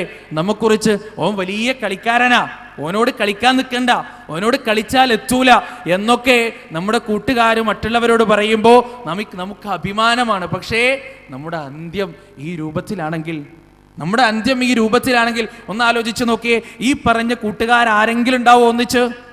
ഈ പറഞ്ഞ കൂട്ടുകാരെങ്കിലും ഉണ്ടാവോ? നാളെ മാശറയിൽ അള്ളാഹുവിന്റെ മുന്നിൽ ചില കൂട്ടുകാര് തമ്മിൽ ഷണ്ട കൂടുമെന്നാണ്, ചില കൂട്ടുകാര് തമ്മിൽ അടികൂടുമെന്നാണ്. എന്താ കൂട്ടുകാര് തമ്മിൽ പറയുക? യാ വൈലതാ ലൈതനി ലം അത്തഖിദ് ഫുലാനൻ ഖലീലാ യാ വൈലതാ ലൈതനി, അല്ലാഹുവേ ഞാൻ ആയിരുന്നില്ല എങ്കിൽ ലം അത്തഖിദ് ഫുലാനൻ ഖലീലാ, ഈ വൃത്തികെട്ടവനെ ഞാൻ എൻ്റെ കൂട്ടുകാരനായി സ്വീകരിച്ചില്ലായിരുന്നെങ്കിൽ, ഈ നാശം പിടിച്ചവനെ ഞാൻ എൻ്റെ കൂട്ടുകാരനായി സ്വീകരിച്ചില്ലായിരുന്നെങ്കിൽ എത്ര നന്നായിരുന്നു. ധർമ്മത്തിൽ അധിഷ്ഠിതമായ ജീവിതം നയിക്കുന്ന, അള്ളാനെ ഓർത്തുകൊണ്ട് ജീവിച്ചിരുന്ന, ഉമ്മയും വാപ്പയും പറഞ്ഞതനുസരിച്ച് ജീവിച്ചിരുന്ന എന്നെ ഒന്നുമല്ലാത്ത കോലത്തിലേക്ക് കഞ്ചാവിന്റെയും മയക്കുമരുന്നിന്റെയും സിഗരറ്റിന്റെയും മദ്യപാനത്തിന്റെയും സിനിമയുടെയും മായാക്കയത്തിലേക്ക് വലിച്ചിഴച്ച് റബ്ബേ ഇന്നിന്റെ ലോകത്ത് ഒന്നുമല്ലാത്ത കോലത്തിലേക്ക്, തോറ്റുപോയവരുടെ കോലത്തിലേക്ക്, പരാജയപ്പെട്ടുപോയ മനുഷ്യരുടെ അവസ്ഥയിലേക്ക് എന്നെ വലിച്ചിഴച്ചവൻ ഇവനാണ് റബ്ബേ. അതുകൊണ്ട് ഇവനെ നീ ഇരട്ടി ശിക്ഷ നൽകണേ അല്ലാ എന്ന് നാളെ മഹ്ശറയിൽ വെച്ച് രണ്ട് സുഹൃത്തുക്കൾ തമ്മിൽ കലഹിക്കുന്നതാണ്. ഇങ്ങനെ ഒരു സുഹൃത്ത് നമുക്ക് ഉണ്ടാകാൻ പാടില്ല. സുഹൃത്ത് ബന്ധം എന്ന് പറയുന്നത് ഈ പ്രായത്തിൽ വല്ലാത്തൊരു സംഗതിയാണ്. നമുക്ക് ഏറ്റവും കൂടുതൽ അറ്റാച്ച്മെന്റ് ഉണ്ടാവുക ആരുമായിട്ടായിരിക്കും? കൂട്ടുകാരായിട്ടായിരിക്കും. 10ാം ക്ലാസ്സിലും +1 പഠിക്കുന്ന കുട്ടികൾ വീട്ടിലേക്ക് വന്നാൽ മുരട്ട് സ്വഭാവമായിരിക്കും, വല്ലാത്തൊരു മുരട്ട് സ്വഭാവമായിരിക്കും അല്ലെ? എന്താ കാരണം? അവർക്ക് ഏറ്റവും വലുത് കൂട്ടുകാരാണ്. അവരേറ്റവും കൂടുതൽ സ്നേഹിക്കുന്നത് കൂട്ടുകാരെയാണ്. എല്ലാം തുറന്നു പറയുക കൂട്ടുകാരെയാണ്. ഒരു പെണ്ണിനെ ആദ്യമായിട്ട് കണ്ടിട്ട് എന്തെങ്കിലും മനസ്സിൽ തോന്നിക്കഴിഞ്ഞാൽ ആൺകുട്ടി പോയിട്ട് എവിടെയാണ് പറയാ? ഉമ്മാന്റെ അടുത്ത് പറയോ? ഉമ്മ എനിക്ക് ഓളെ ഇഷ്ടപ്പെട്ടു. അല്ലെങ്കിൽ വാപ്പാന്റെ അടുത്ത് പറയോ? പറഞ്ഞാൽ പിന്നെ വിവരം അറിയും. ആരുടെ അടുത്താ പറയാ? കൂട്ടുകാരൻ്റെ അടുത്ത്. കൂട്ടുകാരൻ്റെ അടുത്ത് പറയും. പിന്നെ വാട്സപ്പിലെ സ്റ്റാറ്റസിനൊക്കെ മാറ്റം വരാൻ തുടങ്ങും അല്ലെ? ഇങ്ങനെയാണ് ആദ്യം അടയാളങ്ങൾ കാണിക്കുക. ഇപ്പൊ എന്തും പറയാൻ പറ്റുന്ന ഒരു സ്ഥലമാണ് കൂട്ടുകാർ. നല്ലതിന് തീരെ സഹകരിക്കൂല. അതായത് +2ന്റെ റിസൾട്ട് ഒന്ന് നേരിക്കാം, എല്ലാ വിഷയത്തിലും A+ ആണ്. അപ്പോ ഉമ്മാന്റെ അടുത്ത് പോയി. ഉമ്മ പറയും, മോളെ നന്നായി, സന്തോഷമായി ഉമ്മാക്ക്, നീ പഠിക്കാണ്ടിരിക്കുമ്പോൾ നല്ല ബേജാറുണ്ടായിരുന്നു, ഇപ്പൊ സന്തോഷമായി മോളെ. ഉപ്പാന്റെ അടുത്ത് കൊണ്ടുപോയി, മാഷാ അല്ലാ വെരി ഗുഡ് എന്ന് പറയും. ഇക്കാക്കാന്റെ അടുത്ത് കൊണ്ടുപോയി, മാഷാ അല്ലാ കൺഗ്രാറ്റുലേഷൻസ്, ഇനിയും പഠിക്കണം, നല്ലോണം പഠിക്കണം, എല്ലാവരെക്കാട്ടിയും മുന്നിലെത്തണം. എല്ലാവരുടെ കൂട്ടുകാരുടെ അടുത്ത് പോയി ഞാൻ പറയും, എടി ചതിച്ചി, എടാ ചതിയാ, നീ ഇത്ര മാർക്ക് വാങ്ങിച്ചല്ലേ എന്നായിരിക്കും പ്രതികരണം അല്ലേ? എന്നായിരിക്കും പ്രതികരണം. അത് കൂട്ടുകാർ തമ്മിലുള്ള ബന്ധത്തിന്റെ ഒരു സ്വഭാവമാണ്. എന്നാലോ മാർക്ക് കുറഞ്ഞിട്ട് പോയാലോ, ഓ സാരമില്ലടാ, കുഴപ്പമില്ല, എനിക്കും മാർക്ക് കുറവാണ്, എനിക്കും തീരെ മാർക്കില്ല, നമുക്ക് അടുത്ത പ്രാവശ്യം പഠിക്കൊന്നും വേണ്ട. ഇത് കൂട്ടുകാരുടെ ഒരു സ്വഭാവമാണ്. എന്ത് വേണ്ടാത്തരത്തിനും കൂടെ ഉണ്ടാവും, എന്ത് വേണ്ടാത്തരത്തിനുണ്ടാവും. ഒരു പുതിയ സിനിമ റിലീസായാൽ എടാ നമുക്ക് പോണ്ടേ, എൻ്റെ അടുത്ത് പൈസ ഇല്ല, പൈസ എൻ്റെ അടുത്ത് ഉണ്ടടാ, നീ എന്തിനാ പഠിക്കണം, ഞാൻ എടുത്തോളാം നിന്റെ ടിക്കറ്റ്, വാ എന്ന് പറഞ്ഞ് കൂട്ടിക്കൊണ്ടുപോകാൻ ആരുണ്ടാകുക? കൂട്ടുകാരനെ ഉണ്ടാകുക. ആദ്യമായിട്ട് പെണ്ണിൻ്റെ അടുത്ത് പോയിട്ട് പ്രേമം പറയാൻ ആരുണ്ടാകുക? എന്ത് ത്യാഗം സഹിച്ചിട്ടും അതൊക്കെ ചെയ്യും, അതൊക്കെ പ്രവർത്തിച്ചു കൊടുക്കും അല്ലേ? സുബ്ഹാനല്ലാഹ്. ആ കൂട്ടുകെട്ട് ഫാസിക്കിന്റെ കൂടെയായാൽ സർവനാശമായിരിക്കും ഫലം, സർവനാശം. മരണത്തിന്റെ സമയത്ത്, കൈകാലിട്ടടിക്കുന്ന സമയത്ത് ഭീകരമായ പല രംഗങ്ങളും നമ്മൾ കാണേണ്ടി വരും.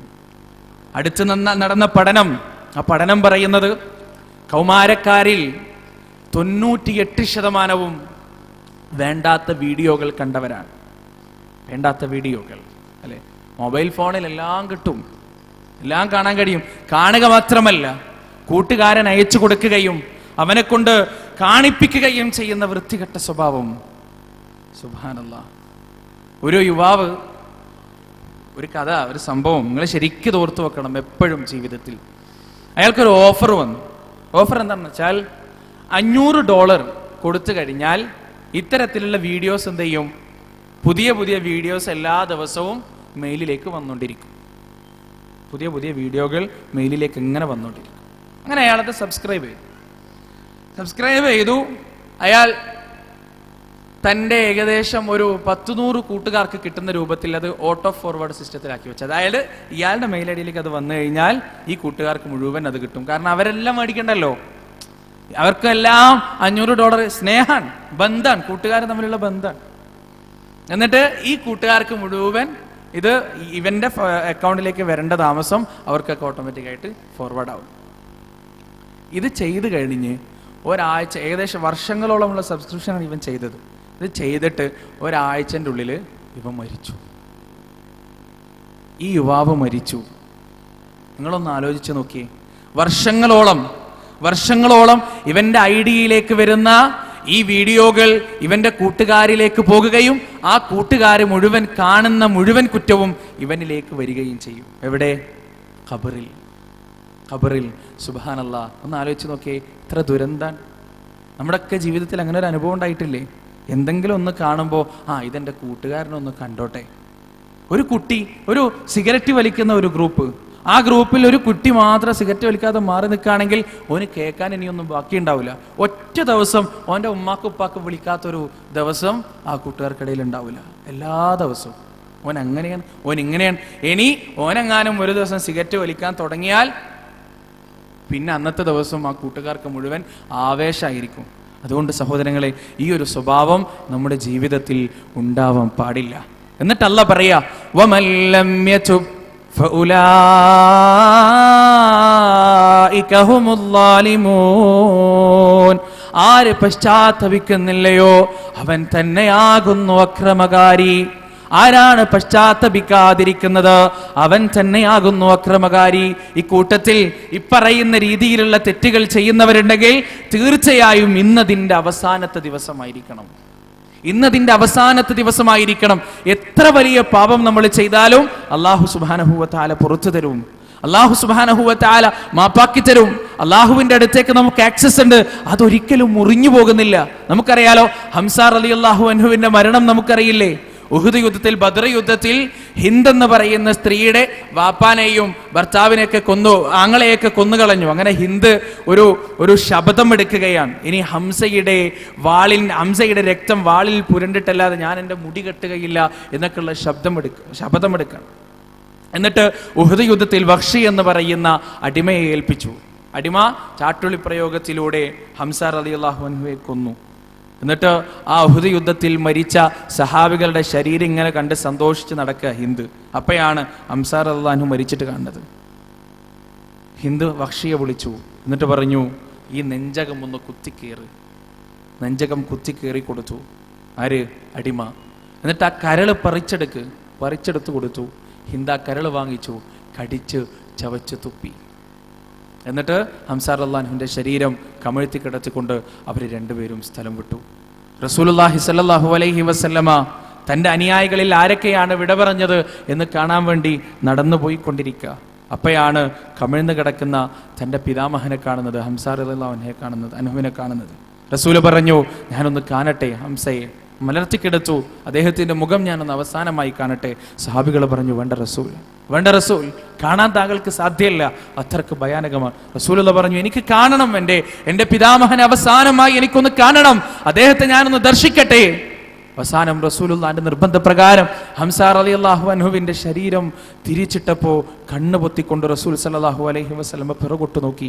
ദേഷ്യത്തോടുകൂടി നബി സല്ലല്ലാഹു അലൈഹി വസല്ലമ ശപഥം ചെയ്തു, എനിക്കെങ്ങാനും മക്കയിൽ ആധിപത്യം കിട്ടിയാൽ 30ഓളം വരുന്ന ഖുറൈശി കൂട്ടത്തിലെ പ്രമാണിമാരുടെ ശരീരം ഇതുപോലെ ഞാൻ പിച്ച് ചെയ്തുന്നതാണ് എന്ന് റസൂലുള്ളാഹി സ്വല്ലല്ലാഹു അലൈഹി വസല്ലമ ശപഥം ചെയ്തു. കാരുണ്യത്തിന്റെ പ്രതീകമായ റസൂലിന്റെ ജീവിതത്തിൽ അത്യപൂർവമായി മാത്രമേ പ്രതികാരത്തിനുള്ള ശബ്ദമുണ്ടാകാറുള്ളൂ. അത്രക്ക് വേദനിച്ചു റസൂലുള്ളാഹി സ്വല്ലല്ലാഹു അലൈഹി വസല്ലമയുടെ ഹൃദയം, മനസ്സ്. എത്ര വലിയ തെറ്റാണ് ഹിന്ദ് ചെയ്തത്, എത്ര വലിയ തെറ്റാണ് വഹ്ഷി ചെയ്തത്. കാലങ്ങൾ കഴിഞ്ഞു. റസൂൽ സല്ലല്ലാഹു അലൈഹി വസല്ലമ ചെങ്കോലും കിരീടവുമുള്ള മക്കയുടെ രാജാവായി മാറി. ഇന്ന് ഹിന്ദും വഹ്ഷിയും അബൂ സുഫിയാനും എല്ലാം റസൂൽ സല്ലല്ലാഹു അലൈഹി വസല്ലമയുടെ പ്രജകളാണ്. റസൂലിന്റെ ആജ്ഞ മാത്രമാണ് ഇന്ന് മക്കയിൽ നടപ്പാക്കുക. ആ സമയത്ത് റസൂലിന്റെ സദസ്സിലേക്ക് ഒരാൾ കടന്നു വന്നു.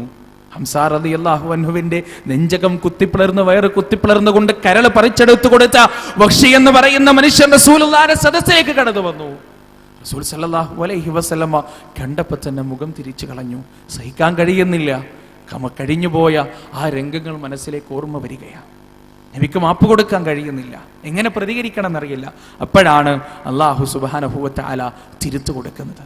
ഖുൽ യാ ഇബാദിയല്ലദീന അസ്റഫൂ അലാ അൻഫുസിഹിം ലാ തഖ്നതൂ മിർ റഹ്മത്തില്ലാഹ് ഇന്നല്ലാഹ യഗ്ഫിറുദ്ദുനൂബ ജമീഅ. അല്ലയോ പ്രവാചകരെ, സുശരീരങ്ങളോട് അക്രമം കാണിച്ച എന്റെ അടിയാറുകളോട് പറഞ്ഞു കൊടുക്കുക നബിയേ, ലാ തഖ്നതു മിർ റഹ്മത്തില്ലാഹ്, അല്ലാഹുവിന്റെ കാരുണ്യത്തിൽ നിരാശരാകേണ്ട ആവശ്യമില്ല. അള്ളാന്റെ കാരുണ്യത്തിൽ ഒരിക്കലും തന്നെ നിങ്ങൾ നിരാശപ്പെട്ടു പോകരുത്. ഇന്നല്ലാഹ യഗ്ഫിറു ദുനൂബ ജമീഅ, നിശ്ചയം അല്ലാഹു പാപം മുഴുവൻ പൊറുക്കുന്നവനാണ്. ഇതല്ലാന്റെ നിങ്ങളൊന്ന് ആലോചിച്ചു നോക്ക്. റസൂൽ സല്ലല്ലാഹു അലൈഹി വസല്ലമ ആ വേദന കടിച്ചമർത്തി തലതിരിച്ചപ്പോൾ അല്ലാഹ് പറഞ്ഞു കൊടുക്കാണ്, അള്ളാന്റെ കാരുണ്യത്തിൽ നിരാശപ്പെടേണ്ട ആവശ്യമില്ല. അതുകൊണ്ട് ഈ കൂട്ടത്തിൽ തെറ്റ് ചെയ്തവരുണ്ടെങ്കിൽ, പാപം ചെയ്തവരുണ്ടെങ്കിൽ ചെയ്യേണ്ടത് എന്താണ്? ആദ്യം ചെയ്യുക, ഇന്നു മുതൽ എൻ്റെ ജീവിതത്തിൽ അങ്ങനെ ഒരു സംഗതി ഉണ്ടാവില്ല. ഇന്നു മുതൽ എൻ്റെ ജീവിതത്തിൽ അങ്ങനെ ഒരു സംഗതി ഉണ്ടാവില്ല. സിഗരറ്റ് വലിക്കുന്നവരാണെങ്കിൽ മനസ്സിൽ ഉറച്ച തീരുമാനം എടുക്കുക, ഇന്നു മുതൽ എൻ്റെ ജീവിതത്തിൽ സിഗരറ്റ് വലിയില്ല. ഇന്നു മുതൽ എൻ്റെ ജീവിതത്തിൽ കഞ്ചാവില്ല. കൂട്ടത്തിൽ കഞ്ചാവ് അടിക്കുന്നവരുണ്ട് എന്നല്ല ഞാൻ പറയുന്നത്. അങ്ങനെയുള്ളവർ ഇല്ലെങ്കിൽ നിങ്ങളുടെ കൂട്ടുകാർക്ക് നിങ്ങൾ ഉപദേശിച്ചു കൊടുക്കുക. അല്ലാഹു സുബ്ഹാനഹു വ തആല നമുക്ക് തൗഫീഖ് നൽകട്ടെ. വാട്സപ്പിൽ പെൺകുട്ടികളും ആൺകുട്ടികളുമായി ചാറ്റ് ചെയ്യുന്നവരുണ്ടെങ്കിൽ ഇന്ന് തീരുമാനമെടുക്കുക, ഇന്നു മുതൽ അങ്ങനെ ഒരു സംഗതി എൻ്റെ ജീവിതത്തിലില്ല. ഒരുപാട് വിഷമമുണ്ടാവും തീർച്ചയായും. ഇതുവരെ ചെയ്തുകൊണ്ടിരുന്ന ഇതുവരെ കിട്ടിക്കൊണ്ടിരുന്ന ആ ആശ്വാസം വീട്ടിൽ എന്ത് വിഷമമുണ്ടാവുമ്പോഴും ആരോടാ പറയാ? വീട്ടിലെല്ലാവരും ചീത്ത പറയും. ഉമ്മ ചീത്ത പറയും, ബാപ്പ ചീത്ത പറയും, മുക്കാക്ക ചീത്ത പറയും. ആരെടുത്തൊന്നും ഒരു സമാധാനം കിട്ടൂല. അപ്പൊ ആരെടുത്താ പറയാ? ഇവന്റെ അടുത്ത് പറയുമ്പോൾ ഇവൻ സമാധാനത്തിന്റെ വാക്കുകൾ വാരിക്കോരി ചൊരിഞ്ഞു തരും. അല്ലേ? ഞാൻ ഇന്ന് അത്ര നല്ല മൂഡിലല്ല, I am very upset today എന്ന് ഒരു മെസ്സേജ് അയക്കുമ്പോൾ തിരിച്ചുള്ള മെസ്സേജ് എന്താ? കരയുന്ന സ്മൈലി ആയിരിക്കും. അപ്പൊ നമ്മളെന്താ വിചാരിക്കുക? ഹോ, എനിക്ക് മനസ്സിൽ ചെറിയ വേദന ഉണ്ടാകുമ്പോൾ കണ്ട ഇവൻ കരയാൻ.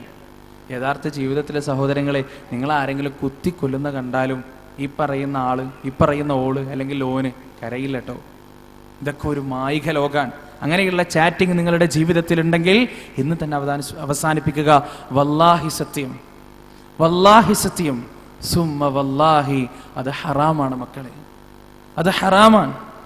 അതിൽ യാതൊരു ന്യായീകരണവും നിങ്ങൾക്കില്ല. ആ ചാറ്റ് ചെയ്യുന്ന സമയത്ത് നിങ്ങൾ മരിച്ചുപോയാൽ നരകമാണ് നിങ്ങളുടെ അധിവാസ സ്ഥലം. അള്ളാന്റെ കോപമാണ്, ശാപമാണ്. ഉമ്മയുടെയും വാപ്പയുടെയും പണം കൊണ്ട് റീചാർജ് ചെയ്ത് അവരുടെ കണ്ണ് വെട്ടിച്ചുകൊണ്ട് നടത്തുന്ന ചാറ്റിംഗ്, വല്ലാഹി സത്യം, അല്ലാഹുവിന്റെ കോപത്തിൽ മാത്രമേ നിങ്ങൾ എത്തിക്കൂ. ജീവിതത്തിൽ പരാജയം മാത്രമേ ഉണ്ടാകൂ. ഒരു തരത്തിൽ നിങ്ങൾക്കതിനെ ന്യായീകരിക്കാൻ കഴിയില്ല. ഫ്രണ്ട്സാണ്, ഞങ്ങൾ വെറും ഫ്രണ്ട്സാണെന്നൊക്കെ പറയും. എന്ത് ഫ്രണ്ട്സാണ് കൂട്ടരെ? അതൊന്തൊരു ഫ്രണ്ട്ഷിപ്പാണ്? ആ ഫ്രണ്ട്ഷിപ്പിന്റെ അവസ്ഥ മനസ്സിലാവണില്ല. ഇപ്പോ ഈ ഫ്രണ്ട്സാണെന്ന് പറയുന്ന പെൺകുട്ടി ചോദിക്കാണ്, രാത്രി എന്താ കഴിച്ചത്? അപ്പൊ അവൻ പറയാ 2 ചപ്പാത്തി. ഹോസ്റ്റലിലായിരിക്കും. 2 ചപ്പാത്തി, ചപ്പാത്തിക്ക് പച്ചക്കറിയിൽ 1 ഉരുളക്കിഴങ്ങ്, 2 ക്യാരറ്റിന്റെ കഷ്ണം, 3 ബീട്രൂട്ടിന്റെ കഷ്ണം, ഇതൊക്കെയാണ് പറയാ. എന്നാലോ ഇതേ ഇവനെ ഉമ്മ വിളിച്ചിട്ട് ചോദിക്കാ, മോനെ ഇന്ന് എന്താ നീ കഴിച്ചത്? 2 ചപ്പാത്തിയും പച്ചക്കറിയും, വേറൊന്നുമില്ല. ഉമ്മ വിളിക്കുമ്പോൾ ഇത്രയേ ഉള്ളൂ. എന്നാലോ ഈ ഫ്രണ്ട് എന്ന് പറയുന്ന പെണ്ണ് വിളിക്കുമ്പോൾ എല്ലാം വിശദീകരിച്ചു കൊടുക്കുക. കാരണം എന്താ? സംസാരിക്കാൻ എന്തെങ്കിലും വിഷയം വേണം. സംസാരിക്കാൻ വിഷയമില്ല. രാത്രി മുതൽ രാവിലെ വരെ അല്ലെങ്കിൽ 3-4 മണിക്കൂറൊക്കെ അങ്ങോട്ടും ഇങ്ങോട്ടും സംസാരിക്കുന്ന കുട്ടികളുടെ കഥ കേൾക്കുമ്പോൾ എന്താ ഈ സംസാരിക്കേണ്ടത്? അല്ലാഹു അലം, എന്താ സംസാരിക്കുക? വല്ലാത്തൊരു കഴിവാണ്. ഇപ്പോൾ എനിക്ക് ഏറ്റവും മാക്സിമം പറഞ്ഞു കഴിഞ്ഞാൽ ഒരു സ്റ്റേജിൽ നിന്ന് പ്രസംഗിക്കാൻ കഴിയുക 3 മണിക്കൂർ അല്ലെങ്കിൽ 2.5 മണിക്കൂർ. അത് കഴിഞ്ഞാൽ ഒന്നുകിൽ തളർച്ച വരും, അല്ലെങ്കിൽ വിഷയം കഴിയും, സംസാരിക്കാൻ ഉണ്ടാവില്ല. പക്ഷെ ഈ കുട്ടികൾ 3-4 മണിക്കൂറും എന്താ ഈ ഫോണിലൂടെ സംസാരിക്കുന്നത്? ഉച്ചകോടിയിൽ കൂടുന്ന പ്രധാനമന്ത്രിമാർക്കും പ്രസിഡന്റുമാർക്കും പോലും ഇത്രയേറെ സംസാരിക്കാനില്ല. അവർ അരമണിക്കൂർ 3/4 മണിക്കൂർ സംസാരിച്ചിട്ട് മുഖത്തോടെ മുഖം നോക്കിയിരിക്കുക, ഇനി എന്താ പറയുക? പക്ഷെ ഈ കുട്ടികളുടെ സംസാരം ഇങ്ങനെ നീളാൻ. അതിനനുസരിച്ച് ടെലികോം കമ്പനികൾ ഓഫർ കൊടുക്കുക. രാത്രി 12 മണി കഴിഞ്ഞാൽ 1 രൂപയില്ല കോളിന്, 50 പൈസ. കോളിന് 50 പൈസ മാത്രം. രാത്രി 12 മണി കഴിഞ്ഞാൽ കുറുക്കന്മാർക്ക് കാവലിരിക്കുക, അല്ലേ? പിശാചുക്കൾക്ക് കൂട്ടിക്കൊടുക്കുക, അല്ലേ? വളരെ വ്യക്തമായി എന്തൊരു വൃത്തികേടാണ്. ഇങ്ങനെയൊക്കെ ചെയ്യുന്ന ഈ പ്രവർത്തനങ്ങളൊക്കെ ജീവിതത്തിലുള്ള ആരെങ്കിലും ഈ കൂട്ടത്തിലുണ്ടെങ്കിൽ ഇതിന് ശേഷവും നിങ്ങൾക്ക് അങ്ങനെ ചെയ്യാൻ കഴിഞ്ഞാൽ മക്കളെ, കര കയറാൻ കഴിയില്ല ജീവിതത്തിൽ. അള്ളാന്റെ മുന്നറിയിപ്പ് അവഗണിച്ചു കളഞ്ഞാൽ പടച്ച തമ്പുരാന്റെ വാണിംഗ് അവഗണിച്ചു കളഞ്ഞാൽ എങ്ങനെയാണ് അല്ലാഹു സുബ്ഹാനഹു വ തആല പ്രതികരിക്കുക എന്നറിയില്ല. അതുകൊണ്ട് സൂക്ഷിക്കുക. ജീവിതത്തിൽ ഇത്തരത്തിലുള്ള പാപങ്ങൾ ഉണ്ടെങ്കിൽ അത് മുഴുവൻ കഴുകിക്കളഞ്ഞ് അള്ളാന്റെ മുന്നിൽ ഏറ്റുപറഞ്ഞുകൊണ്ട് സംശുദ്ധമായ ഒരു ജീവിതം നയിക്കാൻ ശ്രമിക്കുക. വമല്ലം യതുബ്, ആരതിന് തയ്യാറാകുന്നില്ലയോ, ആര് പശ്ചാത്തപിക്കാൻ തയ്യാറാകുന്നില്ലയോ, ഫഉലൈക ഹുമുൽ ളാലിമൂൻ, അവരാകുന്നു അക്രമകാരികളായ ആളുകൾ. അക്രമകാരികൾ വമാലിൽ ളാലിമീന മിൻ അൻസാർ, അക്രമകാരികൾക്ക് ഒരു തരത്തിലുള്ള സഹായവും ഉണ്ടായിരിക്കുന്നതല്ല. അടുത്ത ആയത്ത് ഞാൻ വിശദീകരിക്കുന്നില്ല. പക്ഷേ ഈ വിശദീകരിച്ച ആയത്ത് നിങ്ങളുടെ ജീവിതത്തിൽ നിങ്ങൾ വളരെ കൃത്യമായി പാലിക്കാൻ ശ്രമിക്കുക. എന്തിന് ഖുർആൻ നാം സ്വീകരിക്കണം എന്ന വിഷയം കൂടി പറഞ്ഞിട്ട് ഞാൻ അവസാനിപ്പിക്കുന്നത്. എന്തിന് നാം ഖുർആൻ സ്വീകരിക്കണം, എന്തുകൊണ്ട് നാം ഖുർആനികമായ ഒരു ജീവിതം നയിക്കണം എന്ന വിഷയം നമുക്ക് സംശയം ഉണ്ടാവില്ല. ഒരുപാട് ഗ്രന്ഥങ്ങളുണ്ട്. ക്രിസ്ത്യാനികൾ പറയുന്നു ബൈബിളാണ് സത്യം, ഹിന്ദുക്കൾ പറയുന്നു വേദഗ്രന്ഥങ്ങളാണ് സത്യം, സിഖുകാർ പറയുന്നു മറ്റൊന്ന്, ജൂതന്മാർ വേറൊന്ന് പറയുന്നു, മുസ്ലിങ്ങളും പറയുന്നു ഖുർആനാണ് സത്യം. ഞാൻ എന്തിന് ഖുർആൻ സ്വീകരിക്കണം എന്നതിന് 3 ഉദാഹരണങ്ങൾ മാത്രം പറഞ്ഞ് ഞാൻ അവസാനിപ്പിക്കും. 3 ഉദാഹരണങ്ങൾ. ആ ഉദാഹരണങ്ങളുടെ മുന്നേ അല്ലാഹു സുബ്ഹാനഹു വ തആല പരിശുദ്ധ ഖുർആനിൽ നമുക്കൊരു പ്രോമിസ് നൽകിയിട്ടുണ്ട്. അതെന്താണെന്നറിയോ? അല്ലാഹ് പറയാ, സനുരീഹിം ആയാതിനാ ഫിൽ ആഫാക് വഫീ അൻഫുസിഹിം ഹത്താ യതബയ്യന ലഹും അന്നഹുൽ ഹഖ് അവലം യക്ഫി ബിറബ്ബിക അന്നഹു അലാ കുല്ലി ഷൈഇൻ ഖദീർ.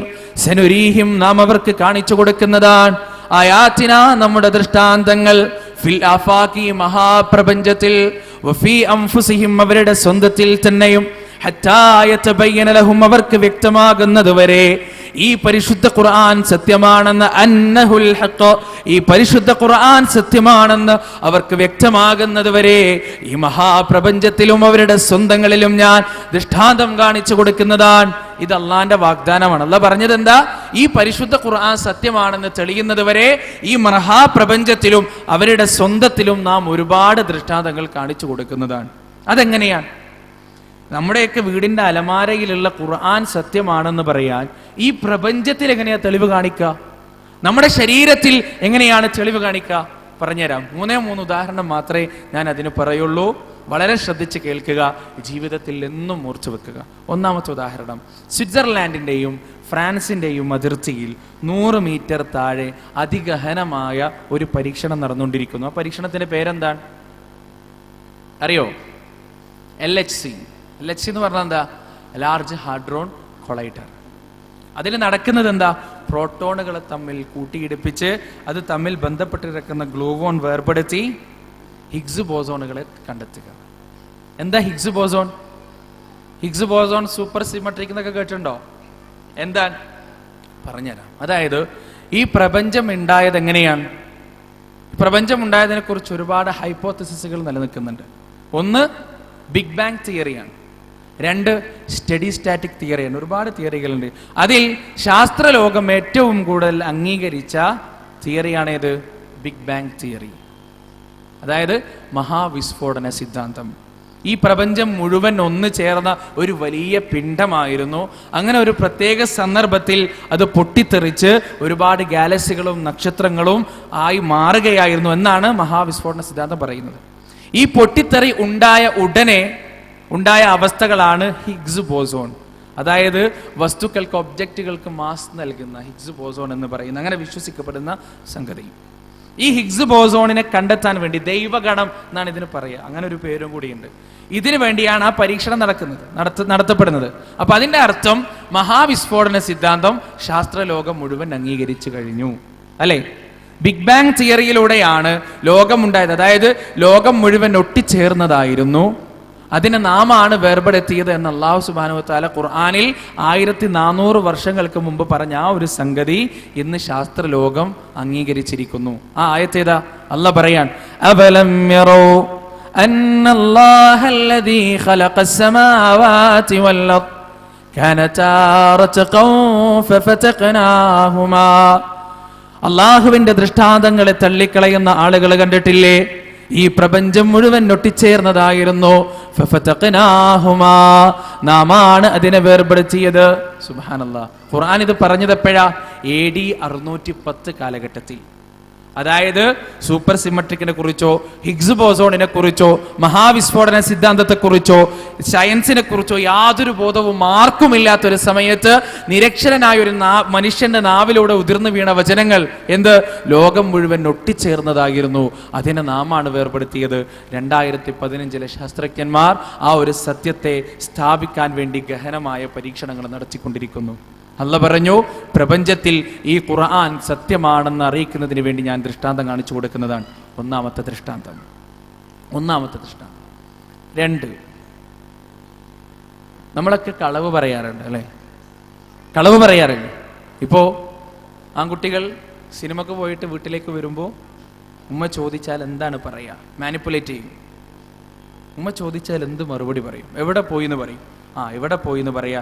അപ്പൊ ടൈമൊക്കെ കണക്കാക്കിയിട്ട് ഉമ്മ സ്കൂളിൽ നിന്ന് ഇത്ര മണിക്ക് വിട്ട് എന്നിട്ട് അവിടെ പോയി ഇവിടെ പോയി എന്നൊക്കെ വളരെ ടൈമൊക്കെ അറേഞ്ച് ചെയ്ത് ഹൈ മാനിപ്പുലേഷനിലാണ് വീട്ടിലേക്ക് കയറി പോവുക അല്ലെ? ഈ മാനിപ്പുലേഷൻ, ഈ ഒരു തന്ത്രാഖ്യാനം നടക്കുന്നത് എവിടെയെന്നറിയോ? തലച്ചോറിന്റെ മുൻഭാഗത്താണ്. അതായത് പ്രീ ഫ്രണ്ടൽ ഏരിയയിൽ. തലച്ചോറിന്റെ മുൻഭാഗം കൊണ്ടാണ് ഈ ഒരു മാനിപ്പുലേഷൻ നടത്തുക.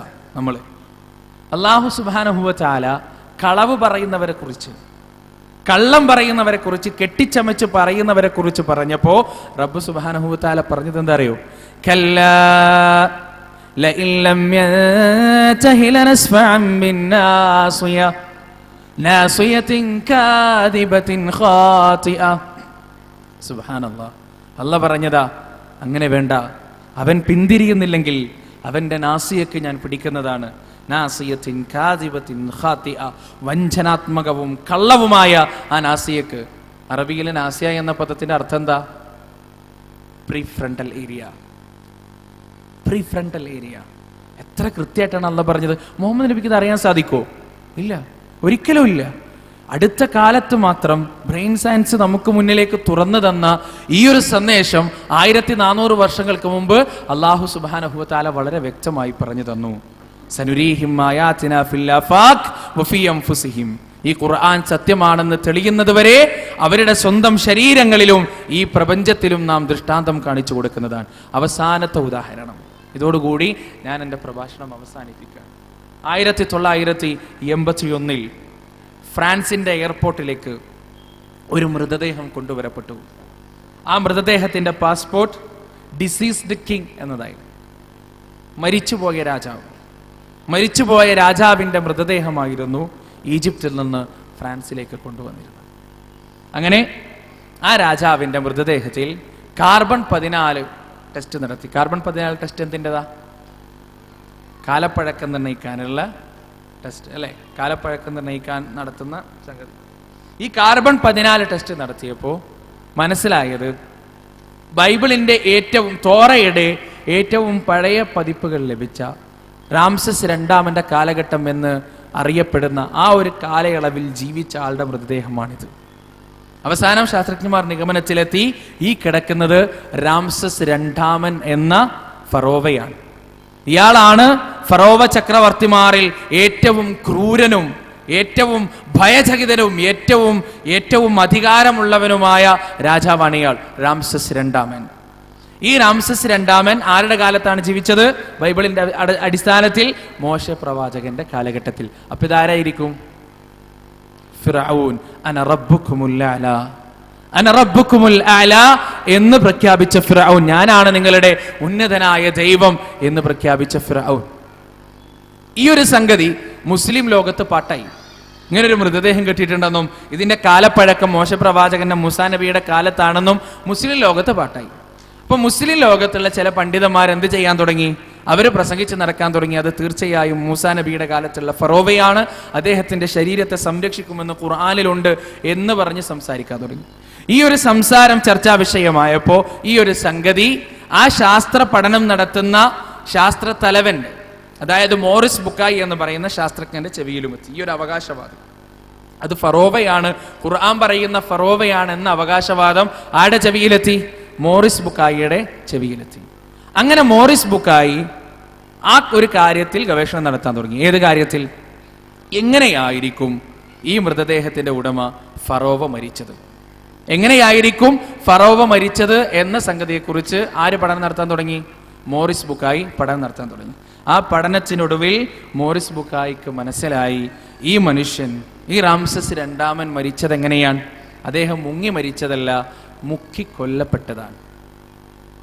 വയറ്റിലുള്ള ആമാശയത്തിലുള്ള അമിതമായ സോഡിയം ക്ലോറൈഡിന്റെ അളവിലൂടെ ശാസ്ത്രജ്ഞന്മാർ നിഗമനത്തിലെത്തി ആരോ ഫോഴ്സ്ഫുള്ളി ഈ മനുഷ്യനെ മുക്കിക്കൊന്നതാണ്. പക്ഷെ അവർക്ക് ഉത്തരം നൽകാൻ കഴിയാത്തത് എന്തുകൊണ്ട് ഈ മൃതദേഹം ഫോർമാലിൻ എന്ന കെമിക്കൽ പോലും ഉപയോഗിക്കപ്പെടാതെ ഇത്ര വൃത്തിയായി അവയവങ്ങൾ ജീർണിക്കാതെ ഇത്ര ശുദ്ധമായി കാലങ്ങളോളം നിലനിന്നു എന്ന ചോദ്യത്തിന് ഇതുവരെ ഉത്തരമില്ല. പക്ഷേ അതിന് ഖുർആൻ ഉത്തരം പറയുന്നു. ഇപ്പം ഉറപ്പായി ഫിറോൻ മരിച്ചത് എങ്ങനെയാ? ചെങ്കടലിൽ മുങ്ങിയിട്ടല്ലേ? അല്ലാഹു സുബ്ഹാനഹു വ തആല മുക്കിക്കൊന്നതാണ്. ഫഅഗ്റഖ്നാഹു, മുക്കിക്കൊന്നതാണ് അല്ലാഹു സുബ്ഹാനഹു വ തആല. പക്ഷേ മുങ്ങി മരിക്കുന്ന സമയത്ത് ഫിറഔൻ പറഞ്ഞു, ആമൻതു ബിറബ്ബി മൂസ വ ഹാറൂൻ, ഞാനിതാ മൂസയുടെയും ഹാറൂനിന്റെയും ദൈവത്തിൽ വിശ്വസിച്ചിരിക്കുന്നു. അല്ലാഹ് പറഞ്ഞു, ഫിറഔനെ, ഇതല്ല അതിന്റെ സമയം, ഇപ്പോഴല്ലായിരുന്നു നീ വിശ്വസിക്കേണ്ടത്. എന്നിട്ട് അല്ലാഹ് പറഞ്ഞു, സൂറത്തുൽ യൂനുസിലൂടെ അല്ലാഹ് പറയാൻ, ഫൽയൗമ നുനജ്ജീക ബിബദനിക ലിതകൂന ലിമൻ ഖൽഫക ആയ വഇന്ന കസീറൻ മിനൻ നാസി അൻ ആയാതിനാ ലഗാഫിലൂൻ. ഇന്നേ ദിവസം നിന്റെ ശരീരത്തെ ഞാൻ രക്ഷിക്കുന്നതാണ്, ഇന്നേ ദിവസം നിന്റെ ഡെഡ് ബോഡിയെ ഞാൻ രക്ഷിക്കുന്നതാണ്. ബിബദനിക ലിതകൂന ലിമൻ ഖൽഫക ആയ, നിന്റെ പിറകെ വരുന്ന കോടിക്കണക്കിന് വരുന്ന മനുഷ്യ സഞ്ചയത്തിന് ദൃഷ്ടാന്തമായിക്കൊണ്ട് നിന്റെ മൃതദേഹത്തെ ഞാൻ കാത്തു സൂക്ഷിക്കുന്നതാണ്. വഇന്ന കസീറൻ മിനൻ നാസി അൻ ആയാതിനാ ലഗാഫിലൂൻ. എന്നാലും മനുഷ്യന്മാരിൽ പലരും അല്ലാഹുവിന്റെ ദൃഷ്ടാന്തങ്ങളെ കുറിച്ച് അശ്രദ്ധരാണ്. കെയ്റോയിലെ മ്യൂസിയത്തിൽ ഇന്നും കേടുകൂടാതെ നിലനിൽക്കുന്ന ആ മൃതശരീരം പരിശുദ്ധ ഖുർആനിന്റെ ദൈവികതയുടെ ജീവിക്കുന്ന തെളിവായി നിലനിൽക്കുന്നു. ഞാൻ അവസാനിപ്പിക്കുകയാണ്. 3 ഉദാഹരണങ്ങൾ മാത്രമേ ഞാൻ നിങ്ങൾക്ക് പറഞ്ഞു തന്നിട്ടുള്ളൂ. പക്ഷേ ഈ 3 ഉദാഹരണങ്ങൾ നിങ്ങളുടെ ജീവിതത്തിൽ മായാതെ മറക്കാതെ ഹൃദയത്തിൽ രേഖപ്പെട്ട് കിടക്കണം. എന്നാൽ എന്താ അറിയോ, എന്തിനാണ് രേഖപ്പെട്ട് കിടക്കേണ്ടത്? ഈ ലോകത്തുള്ള സംഗതികളെക്കുറിച്ച് ഖുർആൻ പറഞ്ഞത് സത്യമാണെങ്കിൽ റബ്ബേ, നാളെ മരണത്തിന് ശേഷമുള്ള ജീവിതത്തെക്കുറിച്ച് ഖുർആൻ പറഞ്ഞത് സത്യമാണ്. ഖബറിനെക്കുറിച്ച്, സ്വർഗത്തെക്കുറിച്ച്, നരകത്തെക്കുറിച്ച്, വിചാരണയെക്കുറിച്ച്, ആ കോടതിയെക്കുറിച്ച്, ശഫാഅത്തിനെക്കുറിച്ച്, സിറാത്ത് പാലത്തിനെക്കുറിച്ച്, ഹൗദുൽ കൗസറിനെ കുറിച്ച് എല്ലാം ഖുർആൻ പറഞ്ഞത് സത്യമാണ്. അതുകൊണ്ട് ഞാൻ എൻ്റെ ജീവിതത്തെ അതിനനുസരിച്ച് തിട്ടപ്പെടുത്തണം എന്ന ബോധം നമുക്കുണ്ടാകും. ഇത് മറക്കാതെ ജീവിതത്തിൽ കാത്തു സൂക്ഷിക്കുക, ഹൃദയത്തിൽ കാത്തു സൂക്ഷിക്കുക. എപ്പോഴും ജീവിതത്തിൽ ദുആവോടുകൂടി കഴിഞ്ഞുകൂടുക. അധർമ്മമുഖരിതമായ ഈ ലോകത്ത് ധർമ്മത്തിൻ്റെ വക്താക്കളായി വ്യത്യസ്തരായി ജീവിക്കാൻ ശ്രമിക്കുക. അല്ലാഹു സുബ്ഹാനഹു വ തആല നമുക്കതിന് തൗഫീഖ് നൽകുമാറാകട്ടെ. ഖുർആൻ നെഞ്ചിലേറ്റുവാനും ആ ഖുർആനിൻ്റെ അധ്യാപനങ്ങൾക്കനുസരിച്ച് ജീവിതത്തെ തിട്ടപ്പെടുത്തുവാനും നമുക്ക് അല്ലാഹു സുബ്ഹാനഹു വ തആല തൗഫീഖ് നൽകുമാറാകട്ടെ. ക്യാമ്പസുകളിൽ ഇസ്ലാമിൻ്റെ പ്രതീകങ്ങളായി മാറാൻ, ഇസ്ലാമിൻ്റെ മുഹമ്മദ് സല്ലല്ലാഹു അലൈഹി വസല്ലമയുടെ അനുയായിത്വത്തിൻ്റെ ഉദാഹരണങ്ങളായി മാറാൻ നമുക്കെല്ലാവർക്കും അല്ലാഹു സുബ്ഹാനഹു വ തആല തൗഫീഖ് നൽകട്ടെ. റബ്ബനാ തഖബ്ബൽ മിന്നാ ഇന്നക അൻതസ് സമീഉൽ അലീം വതുബ് അലൈനാ ഇന്നക അൻതത് തവ്വാബുർ റഹീം വആഖിറു ദഅവാനാ അനിൽ ഹംദുലില്ലാഹി റബ്ബിൽ ആലമീൻ. അസ്സലാമു അലൈക്കും വറഹ്മത്തുള്ളാഹി.